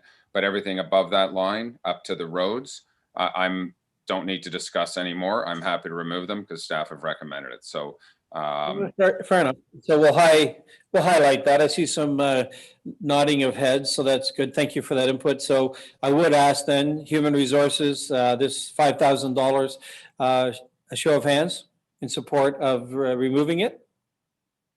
Thank you. Planning. So again, I did have a question on the 15,000.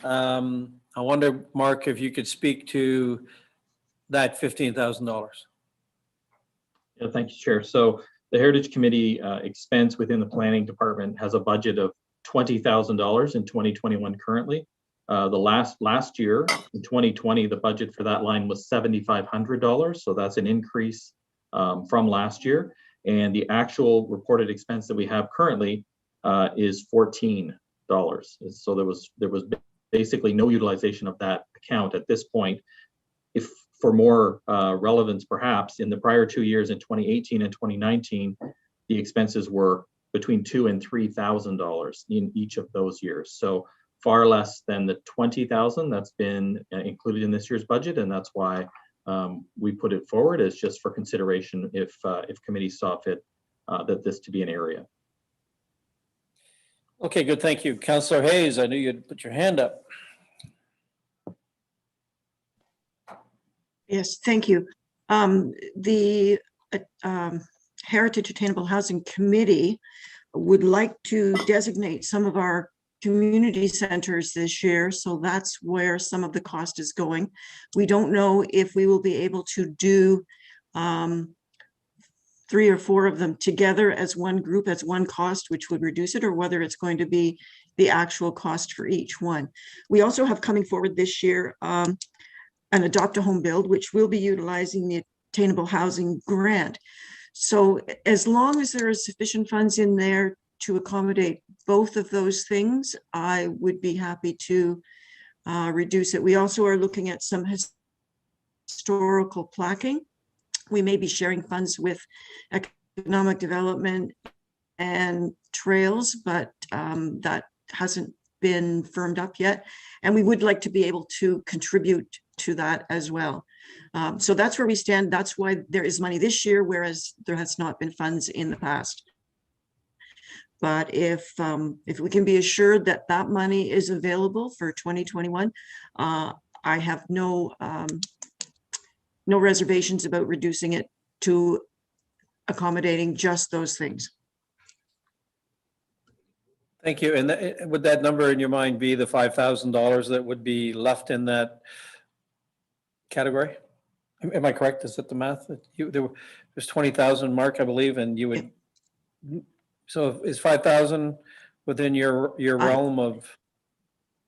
I would just like to make sure that there is enough money in the attainable housing grant to accommodate at least one coming forward that we know about. And that really means that that's something that's on our target, but what is our reserves on that attainable housing grant?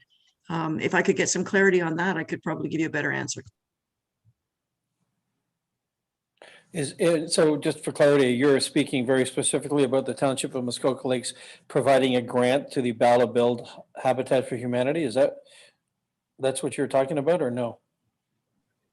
No, they do qualify for an attainable housing grant through the attainable housing route. This is something that's available to every person in Muskoka Lakes who is building an attainable house for rental purposes. They can get their money up front, and I just want to make sure that we do have enough funds to accommodate that when it comes forward, because the building permits will be applied for this year, and I want to make sure that the money is there for them when they apply for them. Okay, thank you. How do we ensure what that number is? Just for the committee's edification. Mark, go ahead.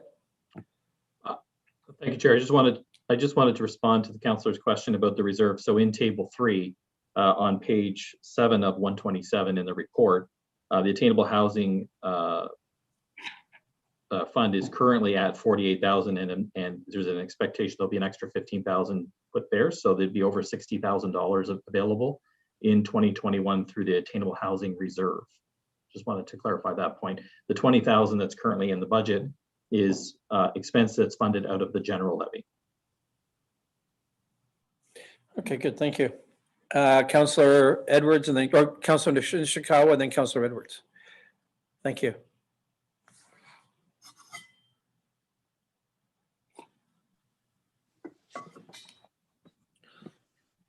Thank you.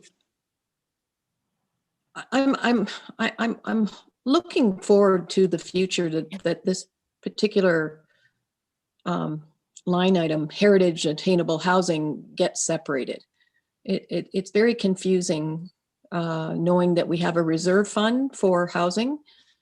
We have another line item that we should kind of have an idea about is our development charges, because in fact, some of that relates to attainable housing. And quite honestly, I'm not clear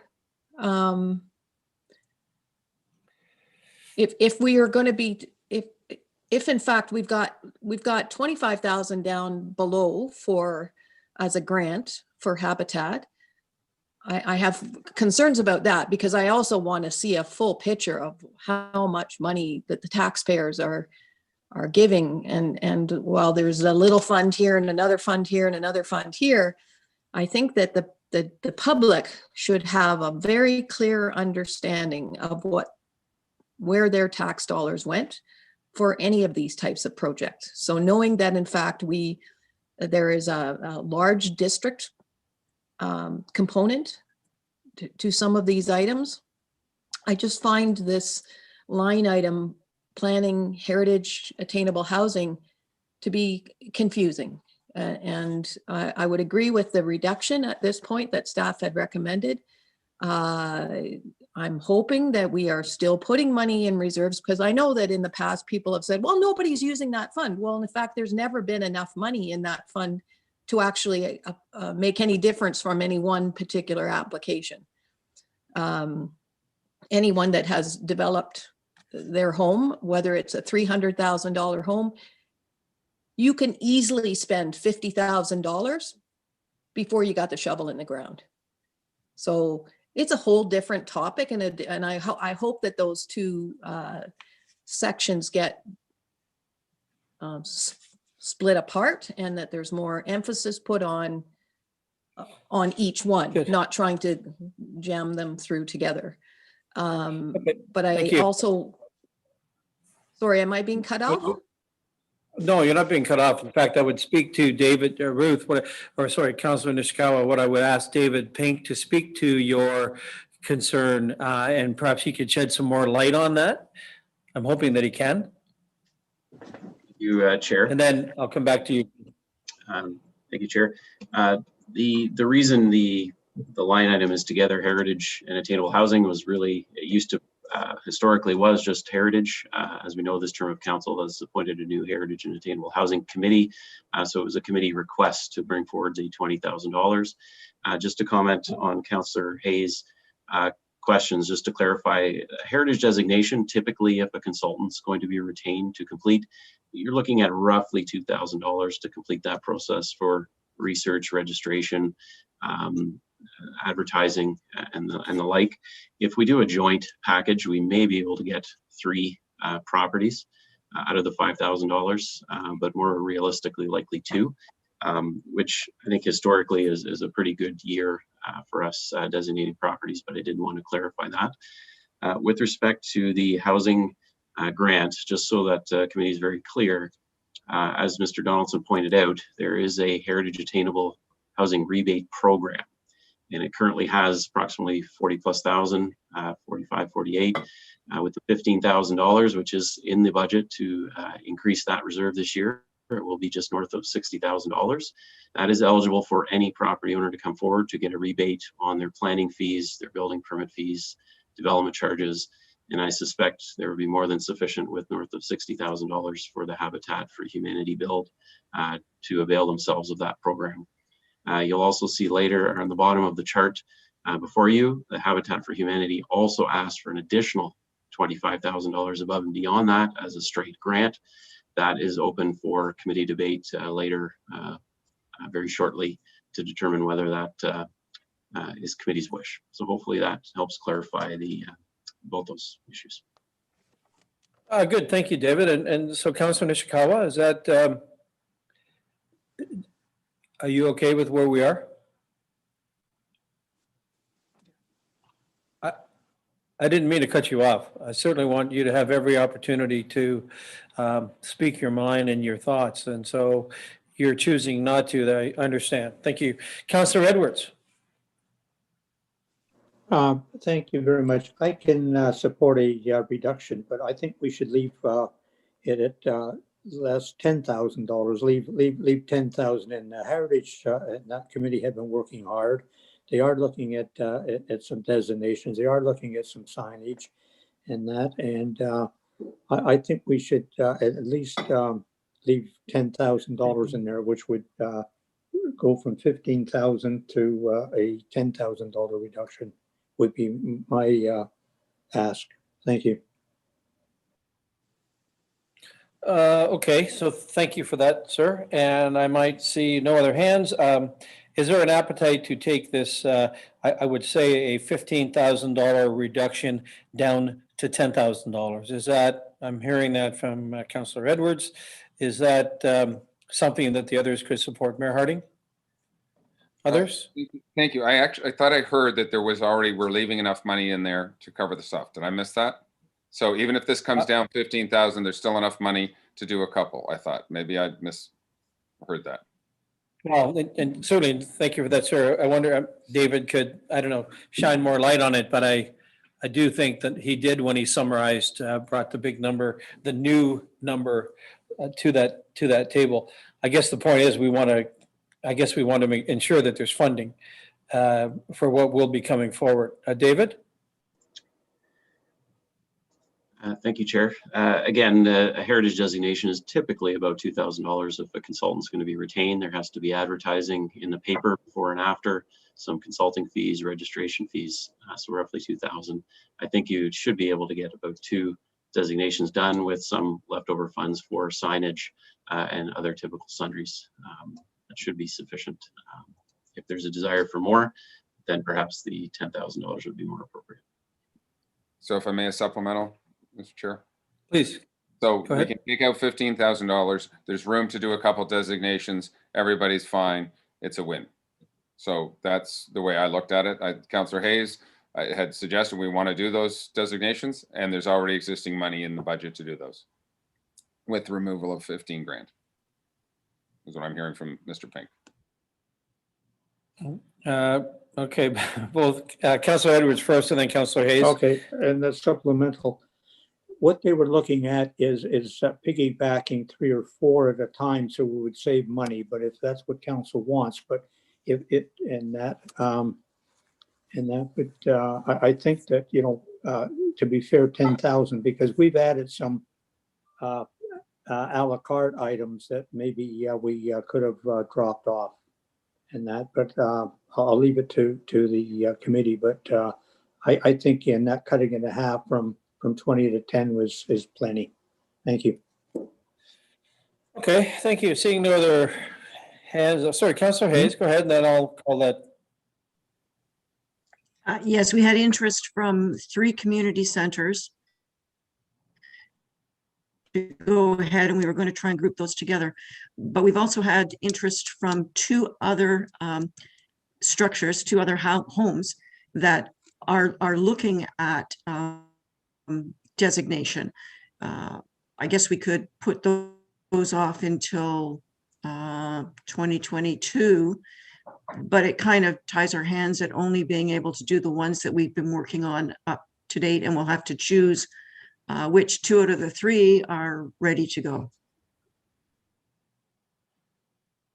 Okay, thank you for that. I think what I would do, given what I'm hearing, I would ask this committee to consider a reduction of the reduction, instead of 15,000, to take it to $10,000, actually leaving in 10. One supposes if the real number is 20,000. So $10,000 reduction, heritage attainable housing. Do I have a show of hands on that in terms of show of hands? Peter's not going to show of hands. Okay, there we go. So thank you for that. Cemeteries reduce contracted services for monuments of $5,000. Does anyone have any comments on that? It looks to me that all that having been said, I see no opposition to that. So we'll, I know, show of hands. I suppose one needs to do that in every case. So thank you for that. That's carried. Community centers reduce operational overheads and materials of $10,000. Again, any thoughts, comments on that? Clearly a COVID scenario, one might imagine here. $10,000, do we need this to be spoken to, or is committee comfortable in supporting this? See no hands. So all those in favor? If you will, thank you. Thank you, very good. And arenas, same scenario, reduce facility repairs and utility costs of $10,000. Okay, show of hands in support. Good, thank you. Okay, swimming, well, we come to that notion, eliminating the program for 2021 due to COVID. Assuming that health measures will continue to be in place, that's a $22,000 reduction. Councillor Edwards. Thank you. At this time, I'd like to see that left in, because if it does clear up, you know, we need programs for kids. We've heard about mental health with them not going to school and everything else like that. So at this time, it's not that much. I would like to see it left in, but I'll leave it to the committee. Good, thank you. Others? I'm not seeing any others. One supposes, Mayor Harding. And I agree with Councillor Edwards that, you know, it's nice to have that, you know, maybe we get to a swim program. I think all things being considered, where we are with COVID, where we are with new variants, everything else, I think if I was going to throw a dart at the dartboard, we're not going to have a swimming program this summer. If we're lucky, we'll get back to where we were last year. And I think as we're trying to set the levy, if heaven forbid that everything opens up in June 1st, then let's go back and see if we can find some money to try and start a swim program. But I think I'd be 98% convinced we will not have a swim program this coming summer. Hate to say that, as much as I've been a big proponent of it, and I will be again.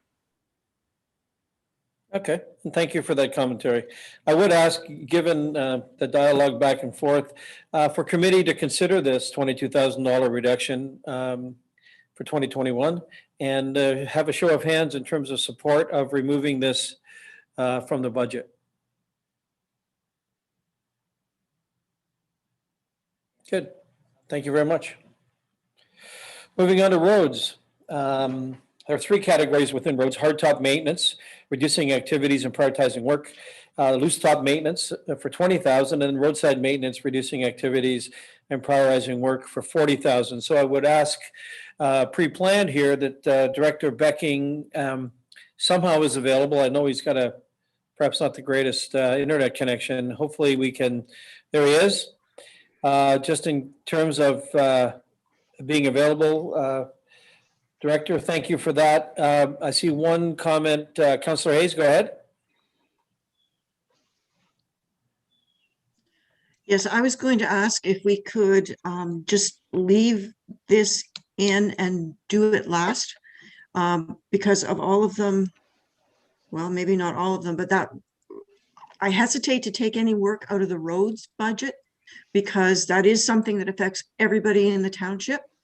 So if we could wait until the end and see where we flesh out, then we could look at the reduction if needed. So I'd like to request that this go last. Good suggestion, and thank you for that. I would ask the rest of committee. I don't see anyone saying no. Seems to be some positivity. So certainly we will do that. We'll segment roads till the end. If you, Councillor Jagowitz, your comment.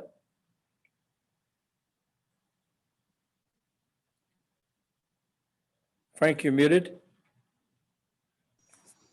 I think we should deal with them in order, and if in fact we cut too much, we could always circle back. My comment, I'd like to just comment on the roads in general.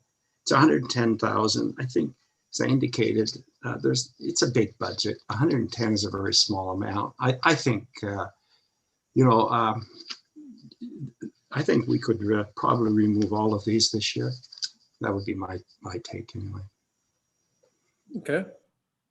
I guess two different trains of thought. So I would look to committee. Mayor Harding, go ahead. Generally speaking, I'm in favor of keeping this money in. Roads are the one complaint Councillor Nishikawa made. We all get roads aren't great. Now, the only thing being, if the loose top maintenance is on Riverdale Road, then I'm going to suggest we can take it out, but I may be wrong. Sorry, Peter. In fact, it's Riverdale, and yes, it is. So I thank you for supporting me. Okay. All right. So I'm going to ask this committee. Let's go back to the scenario, the original scenario. These roads, these three categories. I'd like to see a show of hands. All those in favor of leaving these budgets in. Okay, so we'd be voting to leave them in. Okay, so I think where we go. Okay. Point of clarification. Did we just vote to leave them in the budget, or leave leave them in this and take them out? Oh, we're leaving them in the budget. I don't know what I just voted for. I think you're being argumentative, but it's in the budget. So we're removing these from this category. Thank you. Is that okay? Did it work for you? Does that change your vote? Councillor Kelly, we're not reducing the roads budget by this amount of money. We are leaving the money in the roads budget this year. These were operational cuts that staff offered up, and we are rejecting these cuts. Just want to make sure I understood, because that would have taken us $182,000 on Councillor Jagowitz's 180. We could stop now. Thanks for being the math whiz. Thank you for that. Okay, committee. So we're now, we have moved on from roads, and we're at community grants of 40,000. So this is actually the area that last Friday one asked. There was $135,000 as a aggregate piece. Here we are now considering them individually. Community grants of $40,000. I'm wondering if any thoughts on that. I can't see any. Is anyone having any feelings or observations either way. Councillor Hayes, go ahead. Yes, through you, I would like to know if Corey could give an idea of what grants we gave out last year, because these are specifically for the community. And if we could just have a rundown of what kind of applications we had last year, that would help me in deciding what we could afford and what we couldn't this year. Sure, thank you. Corey, go ahead. Yep, not a problem. Through you, Chair. So last year, the 40,000 was actually dedicated to the COVID-19 relief fund. We did provide all that funding to community groups.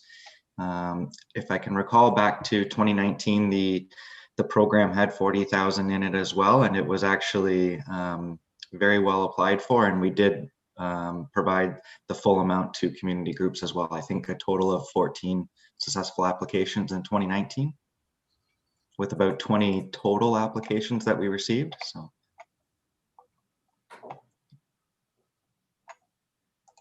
Okay, Councillor Hayes. Go ahead, Councillor Hayes. Supplemental through you. To Corey, were these mainly for events? Because I'm thinking that in 2021, we will not have an appetite for a lot of events.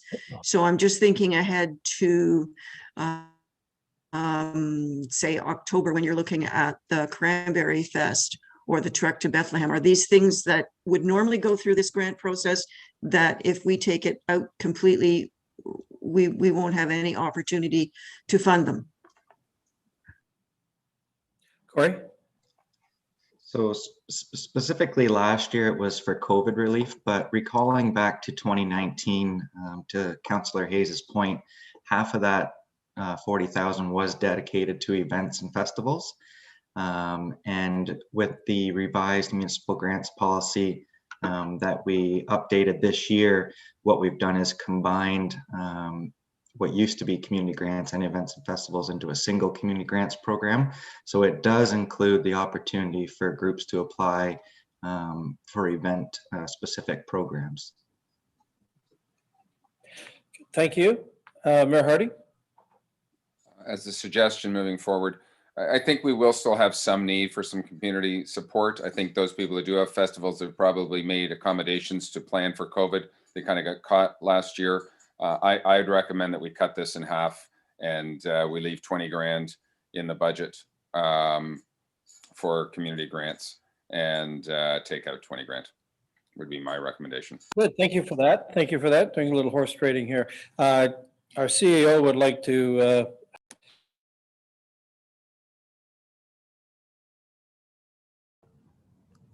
Thanks, Mr. Chairman. With respect to the community grant program, further to Mr. Moore's comments, traditionally, as we're all aware, it's to the grant program is in support of festivals, events, things like that. We did revise the policy to be more generic this year. That allowed the redeployment of the funds to a COVID relief program. So the policy envisions or provides council with flexibility to target the funds to on a more programmatic basis. So if you did want to focus on a further iteration of the COVID relief program in 2021, you certainly could. I would also note that the policy sort of speaks to the budget amount for that program being set through the budget process. Thank you. thank you, Chair, or CAO at least. Any comments based on that input? Okay, so I do have I suppose a sense from our mayor putting forward an idea that we would cut the community grant would in fact go from a $40,000 reduction to a $20,000 reduction, if you will, so that in fact we would fuel that with $20,000. So I'm seeing no other comments. I'm wondering if I might have a show of hands. Is there support? Oh, sorry, Councillor Mazan. Go ahead. Thank you, and through you. I wasn't on that committee that was giving out the COVID-19 relief grants. And as I was listening, I was trying to get a sense to the need in the community. And I just might ask, just before we cut, for those who were sitting around the table, you know, is there going to be a need this year for us to have the flexibility that our CAO just was alluding to? For those who are a bit closer to the actual decision-making process, I wouldn't mind just making sure I understand that before we just cut. Okay, good. Thank you. I do know, I can share from my own experience being on the committee that, in fact, what one considered was the Legions and some of the other service groups as well in the community. So, I mean, beyond that, I wouldn't know how to speak to that other than personally. So I won't do that. Okay, that's a good one. Thank you for that. And I'm not trying, sorry, as a supplemental, and I'm not trying to confuse the issue. It's just, I've sat around this table now a couple of times, and it's an uncomfortable one. And this time I wasn't a part of the actual process. And so I didn't have a sense. We shifted to be COVID related. COVID isn't going away, as we've discussed, at least for this year. If we anticipate that we think there's going to be a need within the community, into these community groups that, you know, I've been listening and I hear that they, you know, they really value that support. I just want to make sure we're thinking about that before we just cut. Okay, But the good. second Thank you. thing, Thank you. okay, Go ahead. I'll wait. I'll let others talk if there's anything, and if not, then I'll support what the council decides. Okay, let Corey chime in, and then of course the mayor.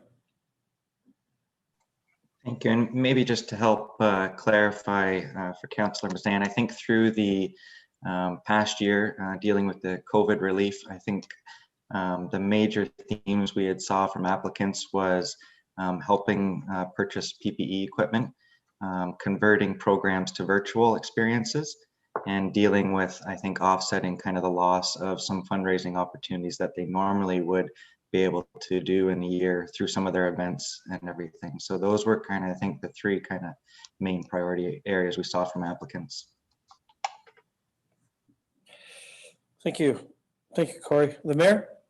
Thank you, and through you again to help Councillor Mazan. I concur with Corey perspective that you know, we were doing a lot of online and letting people change their platforms to be able to react to the community. And if you remember, we started, I think, with 20 and we expanded, or we started with 30 and we expanded another 10 grand for a second intake. So again, I believe that $20,000 is an appropriate number going forward as someone who sat on the committee. So I'd just leave it at that. Good, thank you.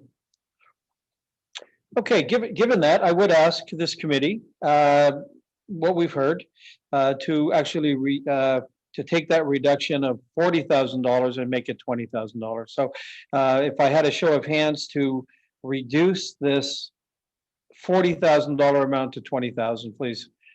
Show of hands. Okay, good. Thank you very much. Okay, the next one in terms of grants, here we are at the Chamber annual request of $40,000. I do believe the breakout includes a $27,000 MOU ask, which is our agreement with the Chamber, and then a $13,000 subsequent allotment for an online Shop Muskoka, Shop Local initiative. So with that, I know Nora is here with much patience. She has been, at least she was scheduled to be here. Are there thoughts, input, questions on this, commentary, committee? Oh, okay. Oh, there's Councillor Kelly, go ahead. And then Councillor Bridgman. Thank you, and through you, just to clarify, we entered into a memorandum of understanding. Council approved it, I believe it was in August of last year, describing the support deliverable or service deliverable that the Chamber of Commerce would, in the normal course, provide to the township. It does not include, that piece does not include the operation of the Port Carling Visitor Center. So we'll park that for a minute. That's the next line item at 20 grand. The MOU has a fairly detailed approach to identifying the work that we expect to have done, the standard and the timing of delivery. There's kind of a reporting out at the end of the year to make sure that the scorecard's marked appropriately. And I think as the chairman said, Chair Zavitz said, last year that was a $20,000 piece. It's a 4-year contract. I think there's 4 years left. I think it expires in maybe December of 2024, if memory serves me correctly. The additional $13,000 above the base price there is to contribute towards the development and rollout of an online portal for our retailers and service providers in the township, so that they can give an electronic platform, or give the electronic option to customers to make purchases and product selection online. Because of their size, they aren't going to be in a position to do that alone, but through the chamber in the aggregate, they can do it. And the request for the additional 13 is for our contribution towards the development of that piece. So if we just want to focus on that 40, that's what the ask is. I fully support it. As you can imagine, many of our commercial business operations in the township suffered badly last year. There's no certainty that their business is going to rebound quickly this year. So I think we need to give them all the support that we can. In addition, or including this additional $13,000 towards helping them to get an electronic platform to conduct their business on. Good, thank you. I'm not sure if it was something you said, but we have lots of hands up now. So I'm just going to go left to right. I'm going to go to Councillor Hayes first. Go ahead.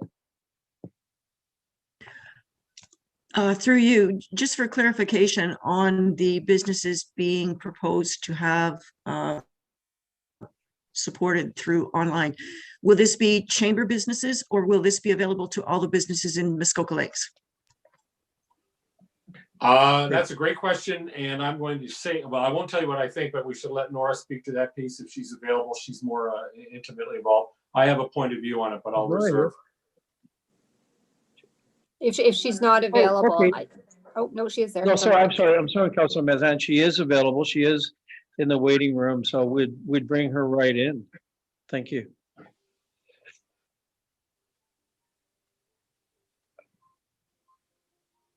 Welcome, Nora.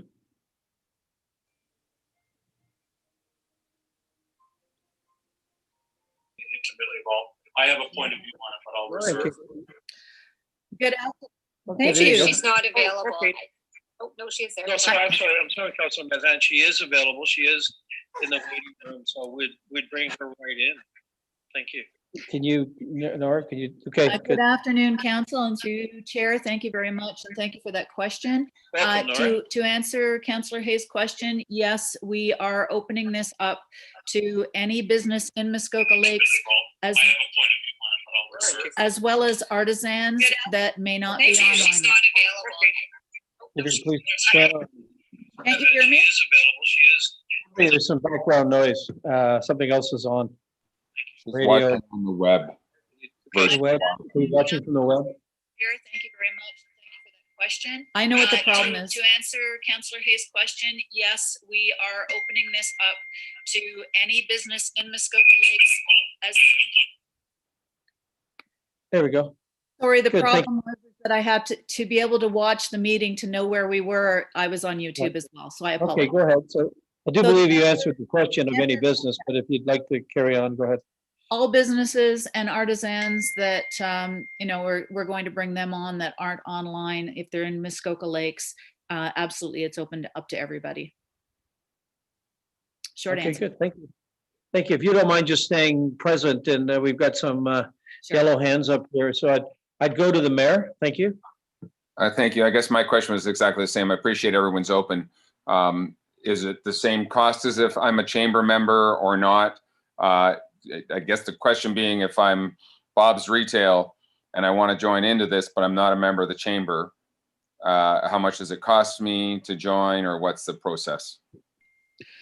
Because we want to make this sustainable through you, Chair, that we are charging a $35 a month for, not in the very beginning, but as we get rolling. It's a cooperative model, so every cent over costs goes back into marketing, because marketing dollars are so important. So right now we're asking $35, and we've considered whether it should be more for non-members, but we haven't gone there yet. And it's something we're looking at. We really have to, once we get into it in a few months, we'll be able to see exactly what our costs are and what it costs to bring on, especially artisans that aren't online at all. There's obviously more cost to that. So right now it's $35 a month. And if you are selling through our platform, there will be a per transaction cost as well, which is totally normal. Thank you.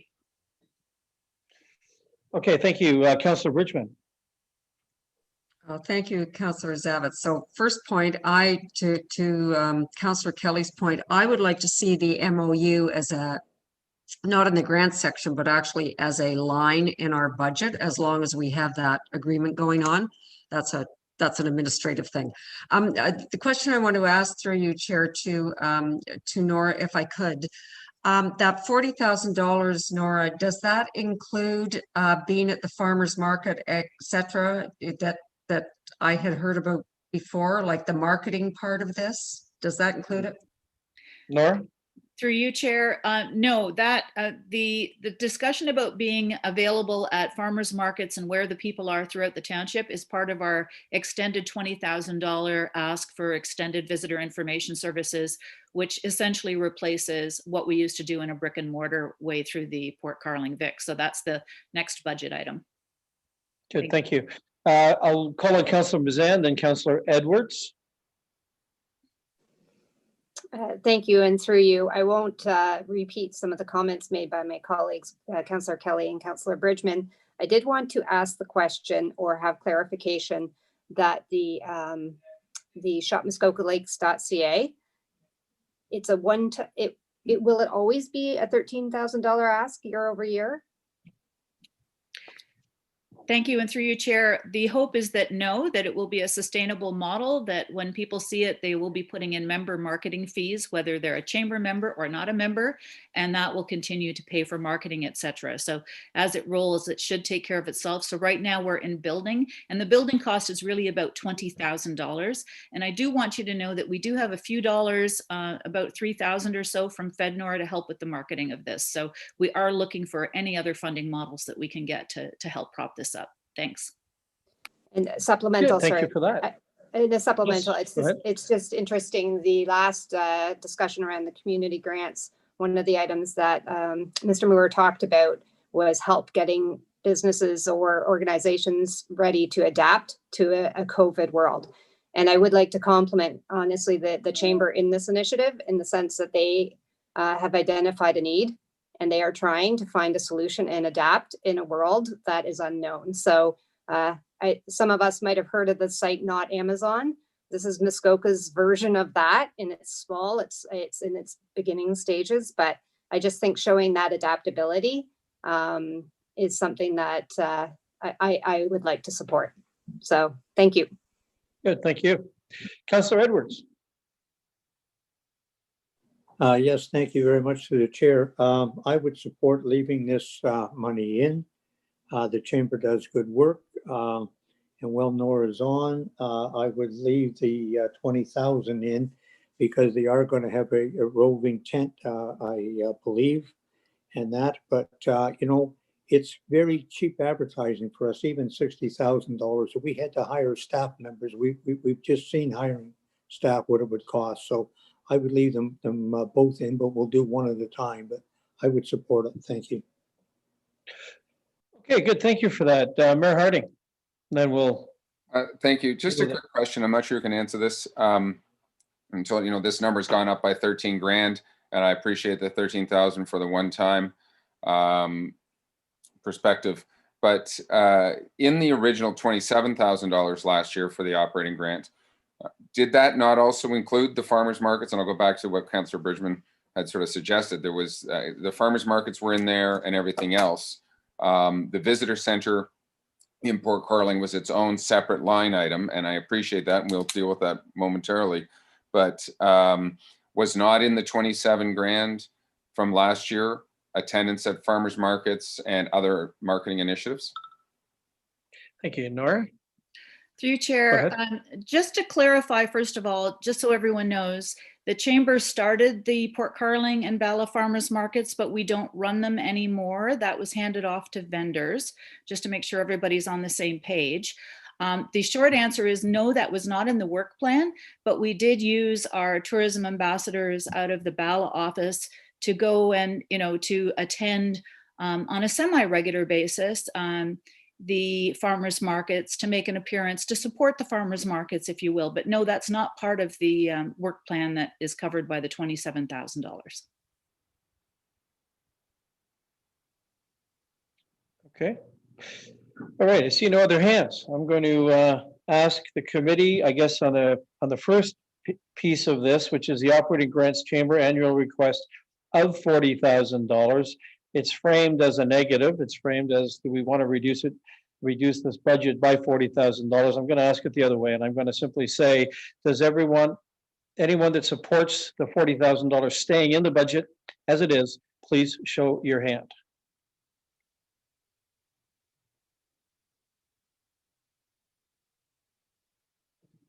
Okay, good. There we go. So that's passed as staying in the budget. The second piece of this, which is the operating grants for the visitor center operations, I will ask this committee again. Do you want to show me a show of hands that you support taking this out of the budget? Sorry, Councillor Kelly.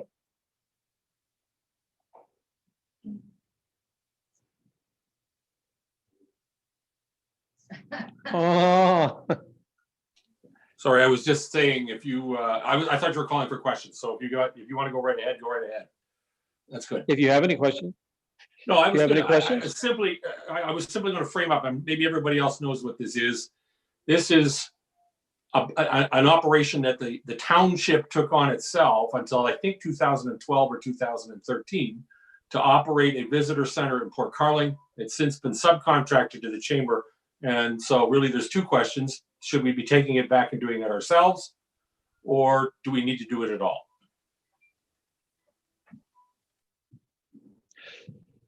Okay, thank you. I think I'll ask the question.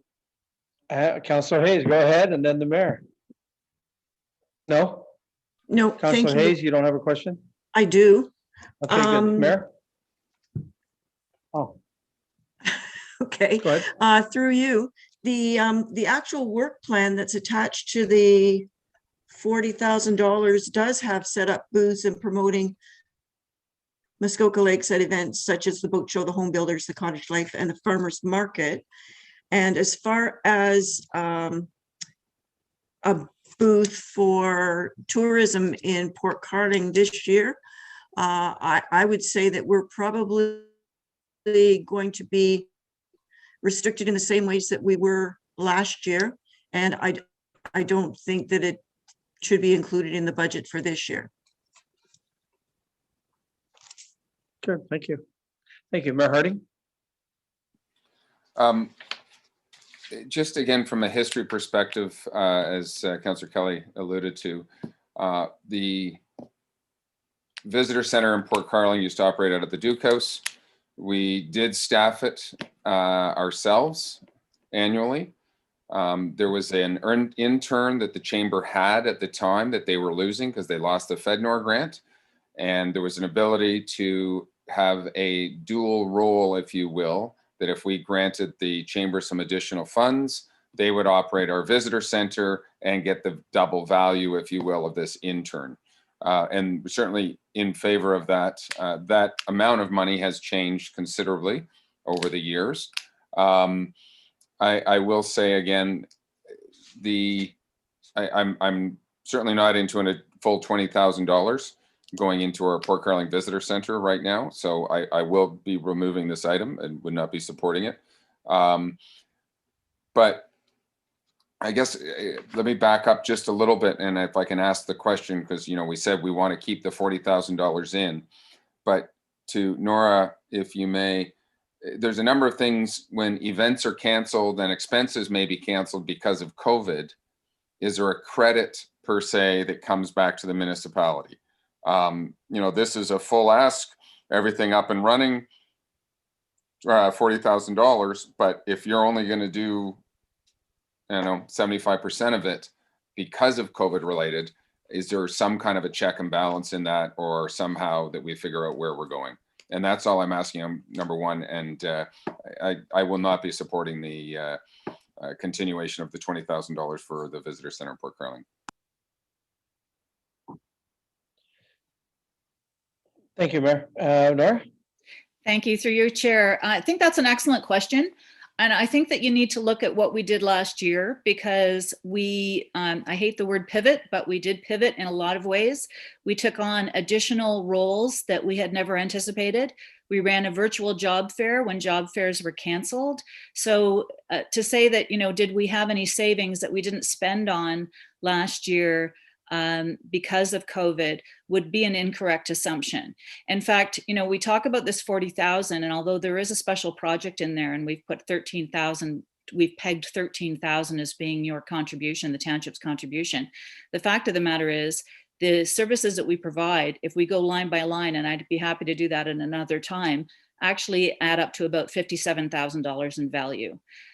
So for 27,000, you're getting a lot more in value. So there's nothing, we didn't lose anything because of COVID. In fact, we took on more projects. And I think that's why, and I appreciate Councillor Hayes' correction on that, that we added in the farmers markets, because we did go to farmers markets last year where we hadn't been really before, other than just to show up every once in a while to take a photograph. So we put that in for our mobile information services, but that's a bit of an overlap. The reality is that we are the lowest funded chamber in all of Muskoka, and we run, you know, often two visitor information centers or visitor information services across a much larger area. So even though we've talked about that 13, you know, we would be coming back next year with the same kind of ask because of the amount of services we have. So I appreciate that. If anything, we'll look at where perhaps after budget process, where areas that maybe we could cut if we want to be able to put more efforts into other areas. Maybe it's tourism, marketing, et cetera, as opposed to some of the services that we provide to the community that might be really far beyond both the township and the chamber's mandate. I hope that answers it a little bit, but no, there's no savings to be had. If anything, we're still putting a lot of our own resources and money into this effort. Thank you. Thank you for that understanding. Councilor Nishikawa has a comment.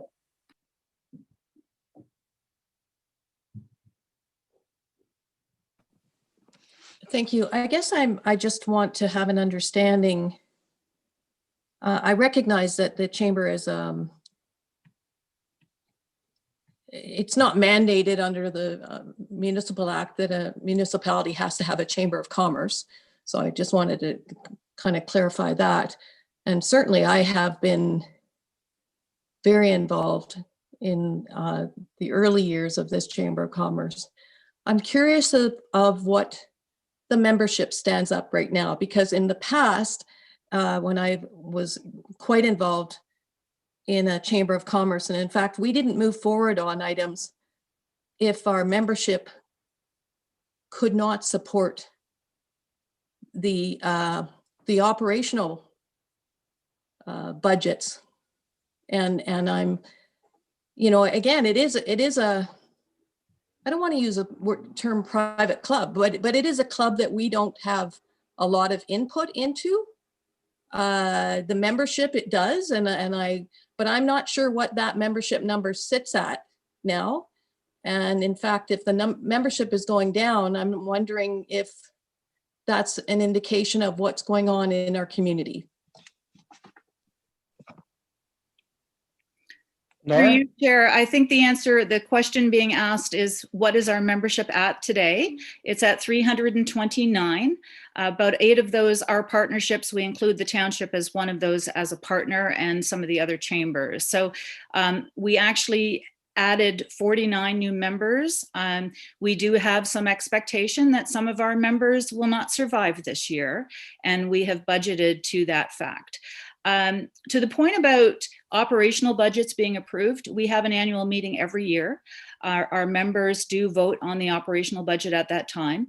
And the kind of items like, because I think it raises an interesting point, is that in pivoting to doing some other items, we still have to make sure that everything we do aligns to our strategic plan, just like the council has a strategic plan, and you follow up and you align to that. But we don't have to go back and consult members on every single tactic. We do have to make sure that we're following the strategic plan that we share with them. And we do report in a full annual report, as well as through the AGM at the end of the year. So I think that answers the question. So we're at 329. We've actually grown. We were dwindling about 5 years ago, and there were a lot of members that, frankly, they weren't paying, but these are all paying members now, and we have a lot of support from our membership. So we're good that way, but of course, 2021 is going to be a difficult year. Thanks. Good, and thank you. I think due in no small measure to your efforts. Thank you for your involvement in getting that number to 329. I see no other hands. I am going to ask the question of committee here. The visitor center operations under the Chamber of Commerce is a $20,000 suggested saving on this budget item. I'm going to ask to see hands on actually removing the $20,000 from this budget. So, sorry? I see Councilor Mazan has her hand. Go ahead, but I'm ready to call that. I know you are. Thank you. Sorry. It's getting to lunchtime here. Thank you, and through you, Chair. I think that I was trying to, I'm somewhat close to this, and I was kind of going back and forth between the two. So I just wanted to clarify that, we've confirmed the $40,000, which includes the normal work plan, and the $13,000 ask for this year for the Shop Muskoka Lakes to CA. Now we've moved to the visitor center initiative. And I just think it would be helpful to make sure we understand what is being proposed here before we just take it right out, or we have it. Because even somebody who's involved in the committee, I'm not 100% clear that we've moved from a fixed location and trying to move to a more mobile setting. So just before we make a decision, I think giving Nora a few minutes just to explain that program would be respectful. Thank you. Okay, well, I mean, Nora, I can certainly afford you that opportunity, but I do wonder, I can't see you now. Is Nora still here? Oh, okay, so Nora's still here. I did read the report, and I've been well aware of what's, what you're suggesting on a number of occasions. I wonder if there's some way for you to be, albeit so very brief, Nora, on that regard, but to provide clarification to committee on that $20,000 visitor center category, if you will. Thank you, Chair. Go ahead. I also think that Corey could speak to this quite well, but because we have spoken about this for the last couple of years, and I know that he brought to council last year some discussion about options for the Port Carling kiosk. That was in 2019. So this has been in the works for a while, and we really need to change the language from Port Carling kiosk to visitor information services, expanded tourism marketing services. So in a nutshell, it's a hybrid model where we will shine a light on our different communities using digital marketing channels. And if you will, consider it a Where's Waldo. We would tell people on a consistent basis where we are going to be, whether it be at SWS Minette, they would like us at their pop-up shops, whether it be at farmers markets, like in a consistent way, like every week. We've spoken with the MLA about working with sharing a booth with them, even up at the Rosso Farmers Market, which I know is, it gets out of our area, but we see a lot of Muskoka Lakers there, and possibly some pop-up spots in Port Carling, and we were looking at Windermere. So this time we would move it around the area to where the people are. And the main takeaway on this is that every time we send somebody from one spot to another, to a business, we're putting money back into the economy. Perfect example is people show up at Hardy Lake, they do the trail, they phone us and say, we've done the trail, now what? And we send them to our restaurants, to our shops. We put money right back into the economy. So at $141 a head, that's the spend. That's the average spend. It's gone down a little bit, so we need to work even harder on that. We turn around and if we get 100 people to go into our stores and spend that average amount, that's over $14,000 right there. So we easily cover over $20,000. What we put back into the economy by moving people around Muskoka Lakes and sending them to businesses, attractions, dining, it is well recouped. So we feel it's really important for the township to continue to have that kind of impact on the economy. We think it aligns with your strategy, but we understand that this is truly something we do pretty much on behalf of the township. We have some trickle down impact on the chamber, which is helpful for us, but it is something we do for the economy, for the township. And we completely understand that you need to save pennies, and you're watching very carefully, and we applaud that, and we understand. It is your decision about whether you want us to provide that service or not for you. So we hope you'll consider it, because we think it's good, and we'll still try to do what we can. And we will still certainly, just like we did last year, even though we were predominantly out of ballot, we still were able to move people around by a variety of media channels. We'll still do our absolute utmost best for you. Thank you. Good, thank you. And with that, there's Councillor Edwards has his hand, and then I'll ask your opinion. Yeah, I would like to see the 20,000 left in.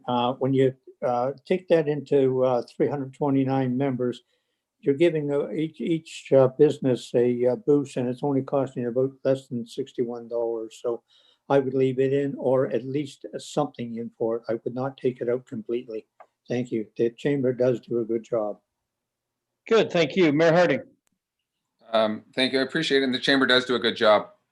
Last year, we theoretically closed our visitor center in Port Carling. There was a $20,000 ask for that. We see this again this year. We're not going to have a visitor center in Port Carling. In the new base operating, going from $27,000 to $40,000. There is tourism marketing, if you will, at events and places.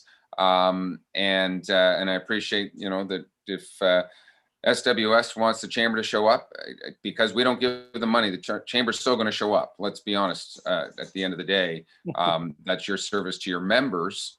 To be able to do that. So I cannot support the $20,000 in this particular line item. I support the $40,000, but knowing that we won't have any bricks and mortar as a visitor center in Port Carling. So thank you. Good, thank you, Mayor.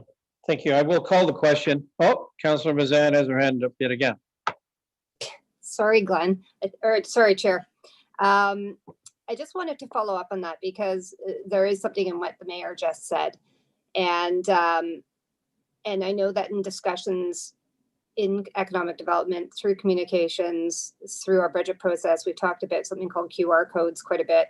And I do wonder if we just want to pause, not sideline this initiative necessarily, but understand. And I know that the chamber has worked really hard on this initiative, as well as Shop Muskoka Lakes.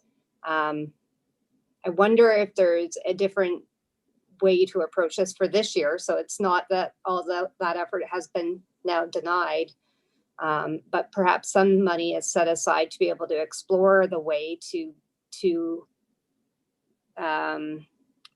offer this service differently this year in an expanded way next year. I'm not sure if I'm being clear at all. Maybe am I? You are. Okay. You are, and in fact, I did have a discussion with Nora on a number of occasions where, as I understand it, the 20,000 just barely covers expense. So for us to diminish the exercise and make it 10,000, let's say, I don't think it gets the job done. Again, Nora could speak to that, but I don't think that moves the needle. It's a 20,000 or no thousand is what I understand it to be. And if all of a sudden we're going to negotiate with Nora here, can she do it for 10? I'm not sure that's our mandate, but I'll go to Barb Bridgman, or sorry, Councillor Bridgman on that. Okay, thank you, Chair Zavitz. As Nora said, we're trying to count pennies this year, and I think it's a good initiative. I would delay it for a year in terms of me, because I don't think we have the $20,000 to spend on this. And my concern is, as I'm now reading about a third wave coming back on us, that everything is going to be shut down this year again anyway. So I really like it, but I would like to delay looking at this seriously for one more year. So that would be my. Thank you. I'll give Councillor Hayes the last word, and then we'll do a quick vote. Councillor Hayes. Yeah, I think, thank you. Through you, Councillor Bridgman just took the words out of my mouth. I was thinking this is not the year that we want to encourage people to be moving around. We will not be out of this till the end of this year, from the looks of things. So I would say this is something that we should be considering for next year, not this year. So I won't be supporting the 20,000. Good, thank you. Okay, so I will call that this 20,000. Thank you for this robust discussion. And I would call the question that, in fact, we're looking to save $20,000. So I would ask it, the question, is there anyone in favor of supporting the $20,000 allotment to the Chamber of Commerce? Show of hands. Councillor Edwards, Councillor Kelly, Councillor Roberts. Okay, all those, thank you. All those not in favor of supporting the $20,000 for the chamber? Show of hands.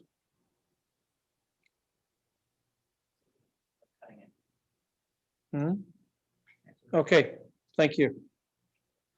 Thank you, thank you. The next category, and again, we're going to try to land, sorry. Just saying thank you for allowing me to be here. Have a great day. Yeah, Norrin, thank you so much. My apologies. Thank you. I'm going to move on to operating grants. I must say it's 5 after 1. We are going to, I think we are within landing distance. I think we're very, very close. Perhaps we're not. And we guess we'll know over the next, say, 10 minutes if we are or aren't. So if you, I'd beg your indulgence until perhaps 1:15, and then we can measure whether we want to stop for lunch. Okay, thank you. Thank you for that, committee. So our next pursuit is operating grants, Muskoka Lakes Museum of $35,000. Do we want to, well, we need to consider that. So here it is, here and now, Councillor Nishikawa.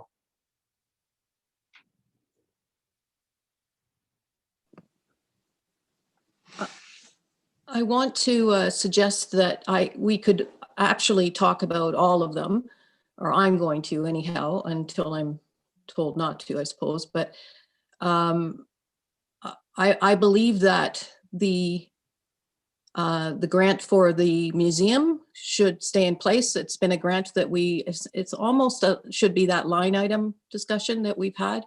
We've had this amount of money for a number of years to our museum, and I would suggest that we leave that. I suggest that we leave the 6,000 in for our libraries. That's an important initiative. And I would also suggest that $9,000 for the hospital grant would also stay, because again, we always give something, and that has been the number in the past. Assuming that we don't have that hospital funding number anywhere else that we're giving.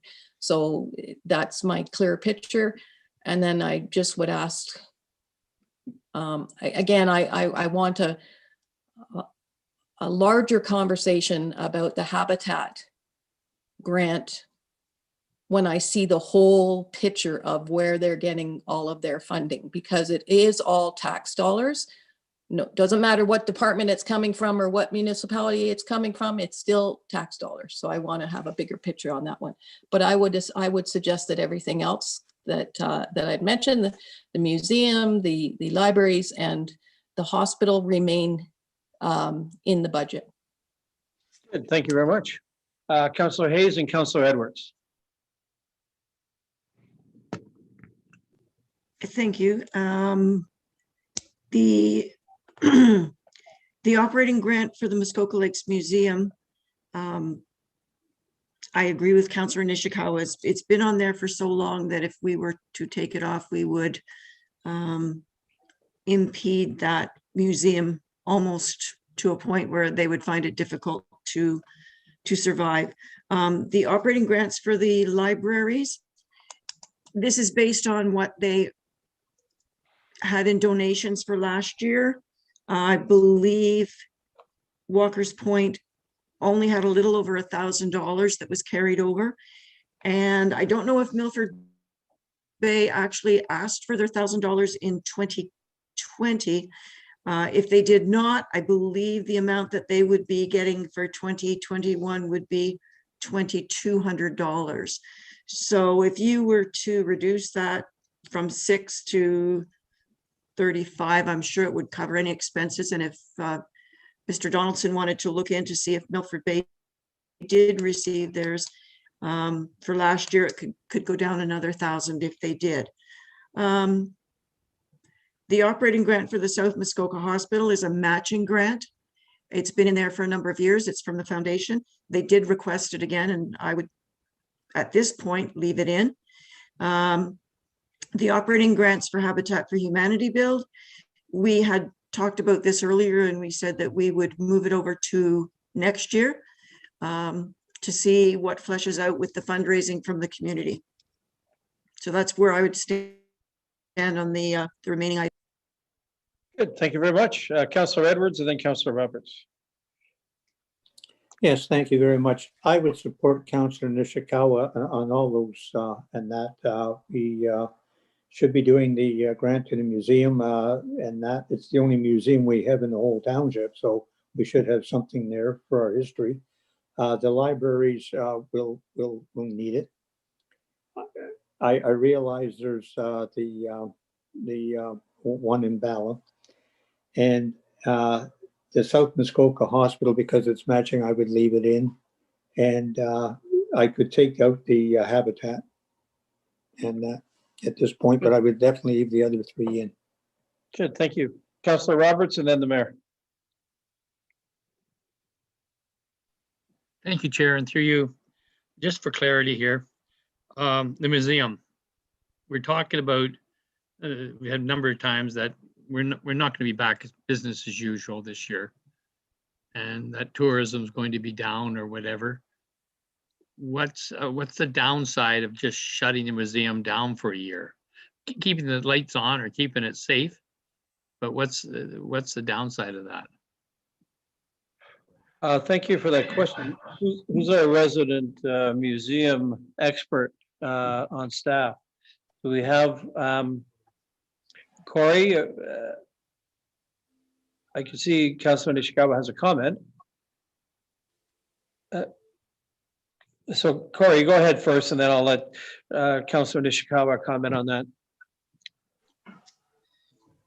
Sure, through you, Chair. I'm definitely no expert, but I don't know if that would necessarily be our decision to make. The museum does have a board that they report to and receive direction from, so I believe that would be something they would have to consider. Thank you. Councilor Nishikawa, you got a comment on that?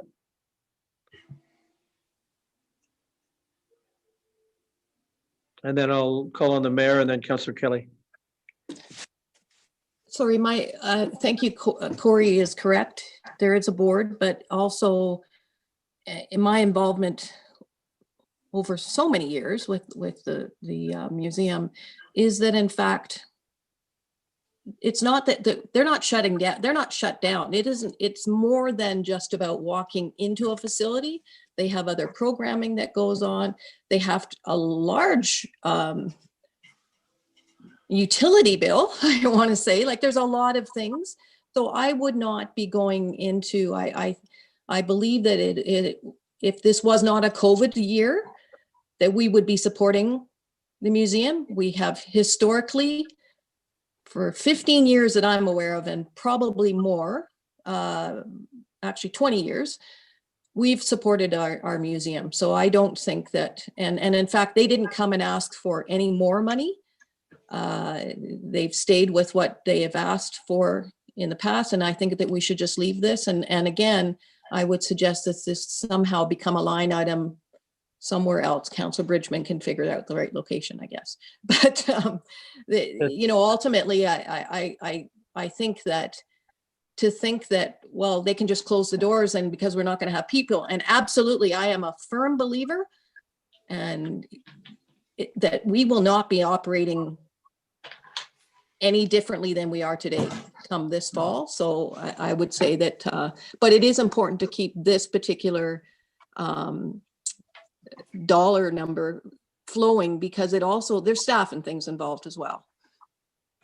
Good, thank you for those comments. Mayor Harding and then Councillor Kelly.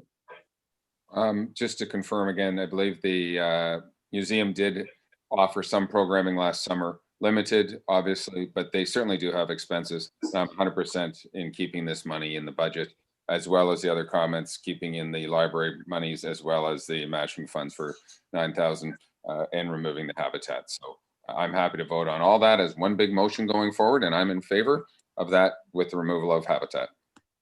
Good, thank you. I'll just call on Councillor Kelly, then we'll do just that. Thank you so much. Councillor Kelly? Thank you. And through you, Councillor Nishikawa stole a lot of what I was going to say about the museum. Life goes on, curatorial work, archival work, research, writing, the kind of work that has nothing to do with front-end visitors continues, climate controlled costs continue. So I totally support I totally support the museum and do not want to reduce it. And I'm with everybody on the rest of it, including pushing Habitat for Humanity down 12 months. Good, thank you very much. Seeing no other hands, I am going to actually ask that very question. As I'm hearing it, that we would leave in to this budget the $35,000 operating grant for the Muskoka Lakes Museum. We would leave in the $6,000 operating grants for the Walker's Point and Milford Bay Libraries, and we would leave in the operating grant for the South Muskoka Hospital, and we would remove the operating grant for the Habitat Humanity $25,000 donation, if you will, to the Bala Build. All those in favor, put your hand up, raise your hand. Thank you very much. We have unanimity. Good, thank you. Okay, with that, it is 1:15. I'm going to ask Mark, I'm going to ask Mr. Donaldson if he could, and has an announcement to make as to where we just got to in terms of the new overall number, and then I think we can move on from that, given approval of that scenario. So, Mark, you have the floor. Thank you, Chair. So according to my tabulation from the items in Table 5, we have removed from the operating budget a total of $132,000. That reduces the levy increase from 4.18% prior to 3.11% now. So that would represent an increase of $14.36 from the 2020 levy on a $500,000 property assessment value. So that's 3.11% increase in levy at this point. And that translates to a $14.36 increase. In terms of just change from the base, so that means we've added from the base budget that we approved earlier this morning from 2.64%. That is a 0.47% increase, net increase on the changes that we've made from the a la cartes and the cost reductions. And that translates to an additional $2.81. So we had $11.55 when we started. We've added $2.81, which takes us to $14.36. Thank you, sir. Very well put. Councillor Jagowitz, go ahead. Thank you. That was good work. I'd like to suggest one other item for council's consideration. And it's the same theme. We set a target of 2.5. My calculation, we're about $78,000 off that target. I would suggest that we also include a reduction of $78,000 or whatever the number is, works out to bring us to 2.5%. Have a reduction in the a combination, I'll call it slash roads, the items that are up above, and the wage gapping that I referred to earlier this morning. I think there certainly is sufficient room in the wage gapping, which is a lot of the wages are in roads, and there is some room in roads also, so that we can stick to our 2.5% budget. And I think that will send a good message to a lot of the people that are criticizing us for our increases. So I would ask that you consider that, or at least ask that maybe Director Donaldson would consider that and before this comes back to council. Thank you. Okay, thank you. To the mayor. Thank you. Generally speaking, I'll be honest, I'm okay at the 3.1. I wish we were at the 2.5. The only question I would ask potentially staff to do, there are a couple of departments that really, I'll have to say, didn't really offer up some savings, and I'll leave that as a high level right now. And I know that all of our senior management team are listening in here. And what I would love to do is when this comes back to council, that potentially, as per Councillor Jaguar's perspective, we might be offered a potential of another $70,000 in savings. I'd like to challenge staff with that so that we could remain at the 2.5. It's an exercise we may not get to, but I think it would be a nice gesture to see whether or not there is something. Right now, I don't want to make the decision specifically on the hardtop maintenance. And again, I like the roads theoretically where they are, especially keeping Riverdale Road, functioning. But others, I'm open to suggestions. And again, I really appreciate what staff have done to get us to this point. I'm not trying to kick this horse down the road too far, but just if we could get one more little look at 70 grand, then we could certainly meet our 2.5, which I think would be an amazing accomplishment. Good, thank you, Mayor. There's a challenge. We're dangerously close here, ladies and gentlemen. So Councillor Kelly, go ahead. Thank you. And through you, normally at this point, I say nobody leaves the room until we get to 2.5. But I think we've probably applied the best of our knowledge and ability to what's here. And I just echo what the mayor just said. I'd like to see this come back to us before the council meeting for final approval. Down another, whatever Councillor Jaguar said, 78 grand, bring it down to 2.5%. And I think this has been good today. Thank you. Good, thank you. And I'll call on Councillor Roberts. Thank you. And I just have 2 points to make. And the first one being, we did ask the public for input, and we did receive comments from the MLA. We received comments from the Commerce, and we received comments from the pickleball. And I think we somewhat answered some of it. We never did address the pickleball request.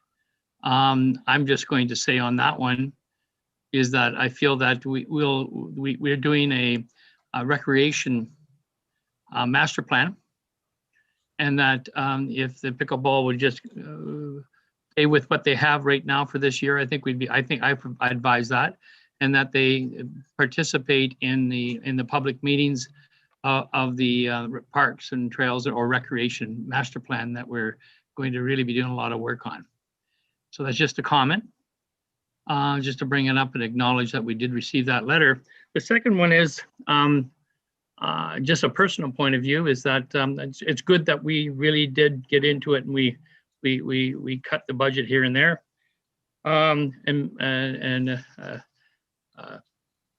treasurer, Mr. Donaldson, might be able to correct me or not, but if I'm hearing that for my place, where I live right now, and it's just my assessed value is just over $500,000.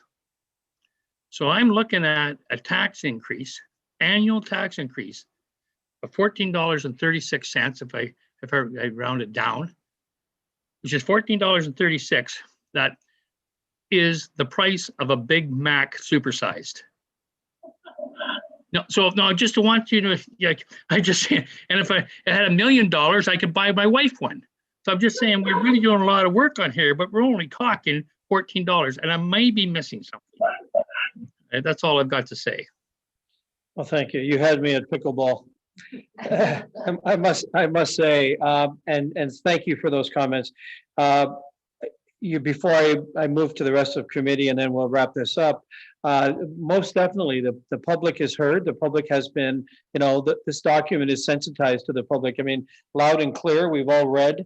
We've tried to, within the confines of a service level, land this corporation, keep it in a positive light. I'm not suggesting we're actually enhancing the service level, but we're trying to make this a better place. And I think that all of these comments and all of this consideration really, fills in and follows through with that goal. In terms of pickleball, I do want to refer to the recreational master plan, which is happening this year. Perhaps we didn't spend enough time on that, but the detail will follow. Yes, Councillor Roberts, great words, please. Pickleball will happen as best it can with COVID and all the other facilities we have at this point in time. But I do think this will be a better place as we move on to these master plans. And I hope the public takes that under advisement. So thank you for that. I'll go to Councillor Edwards, Bridgman, and then Hayes. Thank you very much. Just to follow up on Councillor Roberts, if he really budgets it and divides it into 52, that's about less than 28 cents a week. And I think everybody's, everything has gone up at least that. So I could even support this budget. We've pared it down. We've spent hours on it, but 28 cents a week, I think we've done very, very well. And I've always said for years, if you can take 20 cents of every dollar that you earn and run your whole household, your entertainment and that on 20 cents of it, you've done very well. Thank you. Good, thank you. Councillor Bridgman, then Hayes, then the mayor. Okay, thank you, Chair Zavitz.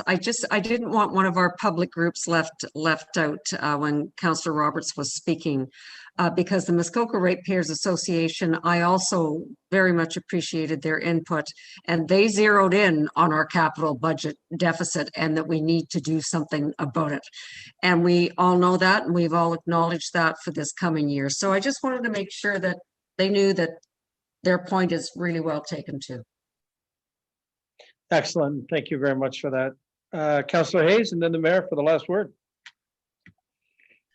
Just a quick comment about the pickleball. On our current tennis courts, our pickleball players can play on our tennis courts, but if we change the courts, our tennis players cannot play on the pickleball courts. So since we haven't heard from our tennis players, I'm glad that we're not looking at this until the master plan comes in. And to Mr. Roberts, Councillor Roberts, just remember that not only our portion is going to go up the $14.36, you have to consider the education portion and the district portion. So don't go and buy that Big Mac just yet. You may be even less. Good, thank you very much. I'll let the mayor have the last word. Go ahead, Mayor Harding. Thank you. Thank you, and thank you for today, Chair Zavitz. I was just going to comment to Councillor Roberts that regrettably, we all don't have an assessed value of a supersized meal. And there are many people with significantly larger assessed values that it does have a significant impact. Remember, in round numbers, the assessment value of Muskoka Lakes is about $11 billion. You can divide that by 18,000 properties. We've got a lot of vacant land. And I think you'll understand that a lot of people are going up more than $14. So I'll leave it at that. Good, thank you. I see no other comments. I think, yeah, so what I'd like to do is, in summary, I do have a resolution to read. I think we left the mayor's challenge to staff out there, which is 70-some thousand, and I guess to phrase it another way, within the resolution, if we do not amend it whatsoever, it will be status quo. It will be as announced by Mark at 3.11%. We haven't added a notation in here, unless the staff can find additional savings. I'm wondering if this committee is comfortable with that challenge to them here and now, that we would hope that at this point in time that they come back when we come to council, that there could be good news in there as well. So I'm wondering if that is something that we want to be firm with, or we'd have to adjust this resolution, or are we comfortable with the mayor's challenge? So I would ask Councilor Nishikawa, go ahead.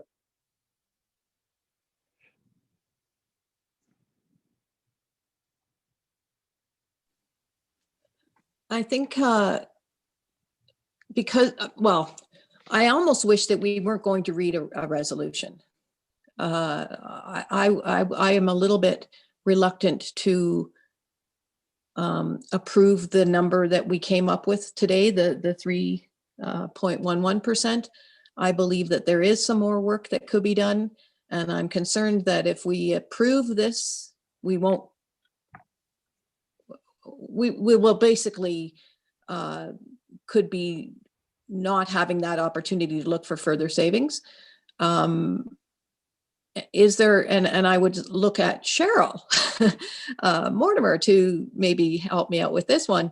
Is there a way that we can actually not read the resolution today and still move forward? Mm-hmm.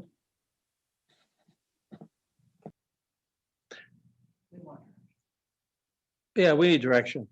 So that's really the bottom line. I'm going to hand it over to the CAO for just a moment.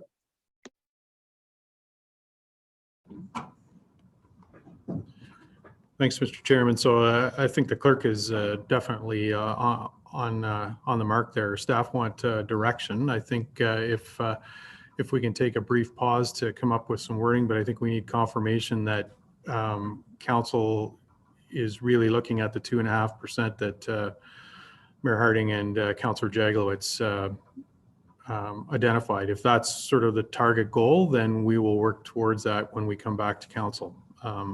But yes, we'd appreciate direction. Thank you. Thank you, sir. Mayor? Sorry, Glenn.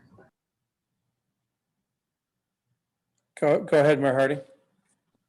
Thank you for that. I think the resolution could read something along the lines of yada, yada, yada, be endorsed as amended, including potential cuts to the operating budget of an additional $70,000.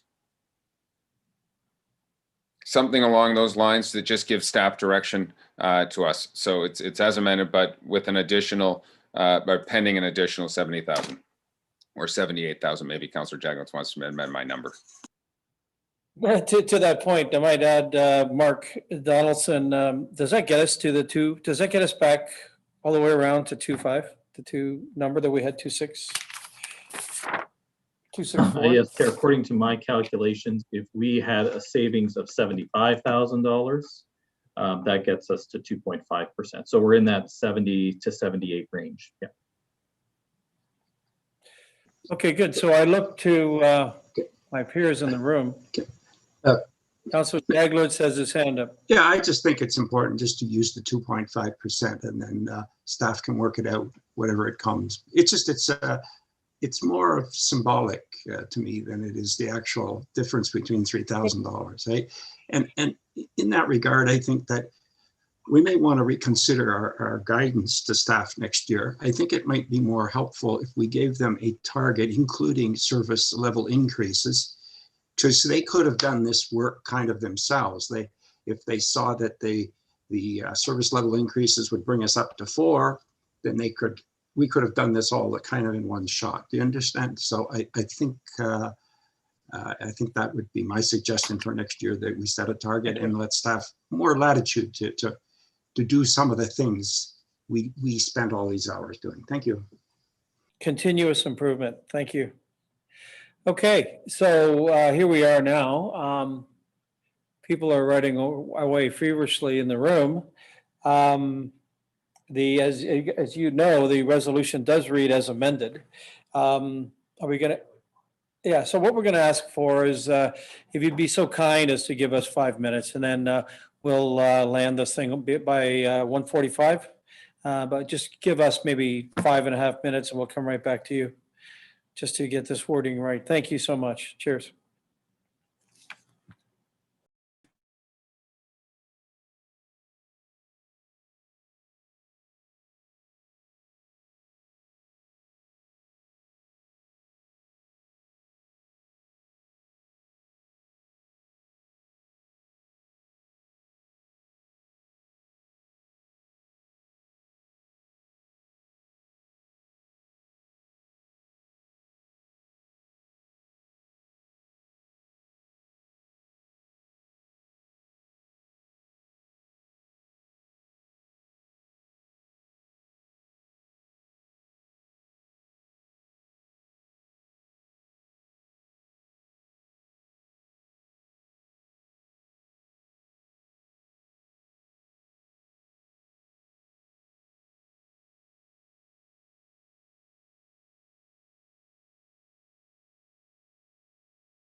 Jesus, jeez.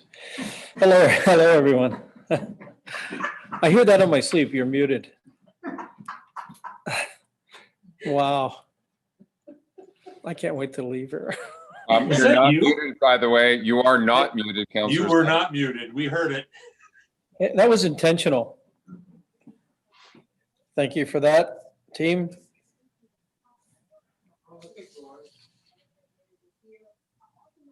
You know when to hold them, you know when to fold them there, Kenny? Peter, you're not muted. I know. Okay, so we can't see Councillor Edwards. We can't see Councillor Roberts. We can't see Councillor Mazan. Oh, there's Councillor Mazan, Councillor Roberts. We're just awaiting Councillor Edwards.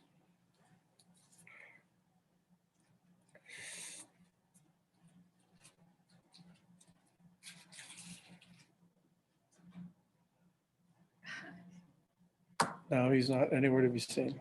Do I go?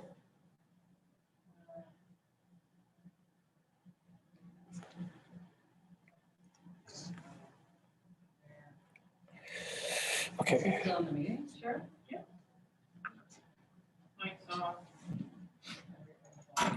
Councillor Edwards, I wonder if you're here without your video on.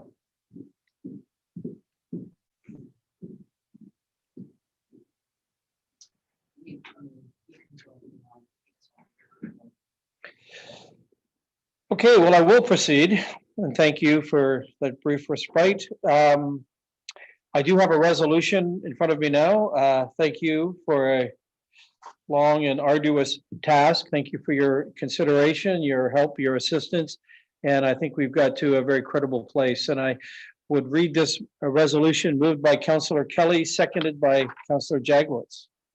Be it resolved that the updated Township of Muskoka Lakes 2021 draft operating budget and capital budget and forecast attached to the staff report entitled Draft 2021 Operating and Capital Budget and Forecast dated February 12th, 2021 for the general tax supported services be endorsed as amended, including additional reductions to achieve a 2.5% net levy increase and forwarded to Township Council for final approval.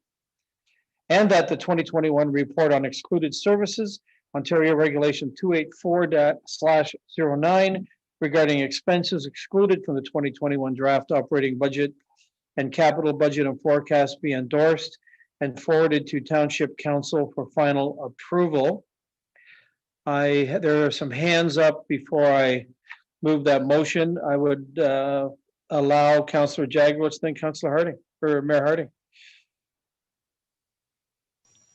Thank you. I think the motion's good, except the word net levy increase. To be clear, the 2.5 is to be the increase before assessment growth. And I assume that was the intention. It's just the wording, I think, almost reads as if it's the levy increase, which would be reduced by the assessment increase. So maybe Mark, you could, or Director, you could maybe speak to that. Mark, that's the intention. Thank you, Councillor Jagowitz. Mark. So thank you, Chair. So the 2.5% was the net operating levy. That was the original guidance that we were given as staff from committee, and that includes assessment. So the rate increase previously that was presented on February 2nd was 2.5% for the overall net levy, 1.75% related to the rate, and the balance was from the assessment. So thank you. Good, thank you, Mayor Harding. Thank you. Just can you read the words be endorsed as amended, the additional words for a second, because I'm not sure they're going to be fully accurate. I understand where you're going, but I might like a slight change. Okay, be endorsed as amended, including additional reductions to achieve a 2.5% net levy increase and forwarded to Township Council for final approval. So including additional reductions to achieve a 2.5% net levy increase. Okay, so I guess my comment is I want to look at what those reductions are before I agree to fully giving those reductions. So they would be including potential reductions to achieve a 2.5. Okay, I said that. So it's a potential because we might not get to the full 2.5.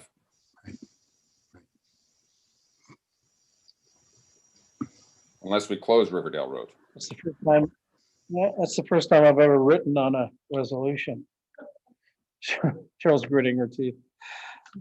Okay, so what if I read it again? At least I would read that portion of it, which reads, be endorsed as amended, including potential additional reductions to achieve a 2.5% net levy increase. Okay, thumbs up. Okay, good. I'm going to call that vote. All those in favor?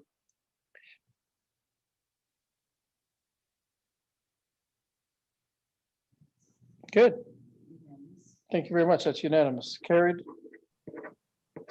Thank you.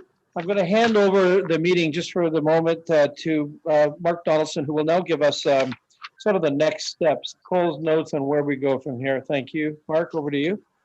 Thank you, Chair, and thank you to committee today. You provided some great great guidance and great insights in terms of how we bring this this budget to completion. So we had originally identified that next Friday, the 19th, as a placeholder date for a second General and Finance Committee meeting if required.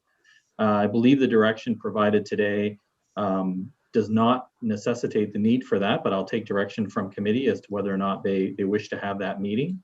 And then with the intent of the resolution passed now, staff will go back and seek to find additional savings to achieve the 2.5 target and present those in a table similar to what was presented today, so that it's clear for members and council members exactly what those proposals are, so that they can be considered again, as we have done so today, for final inclusion in the budget to be proposed for acceptance by council on February 24th at the special meeting. So that would be my logical next steps, but I'm happy to take direction from committee on the request for additional meetings or not. Good, thank you. And Mayor Harding has a comment. Thank you.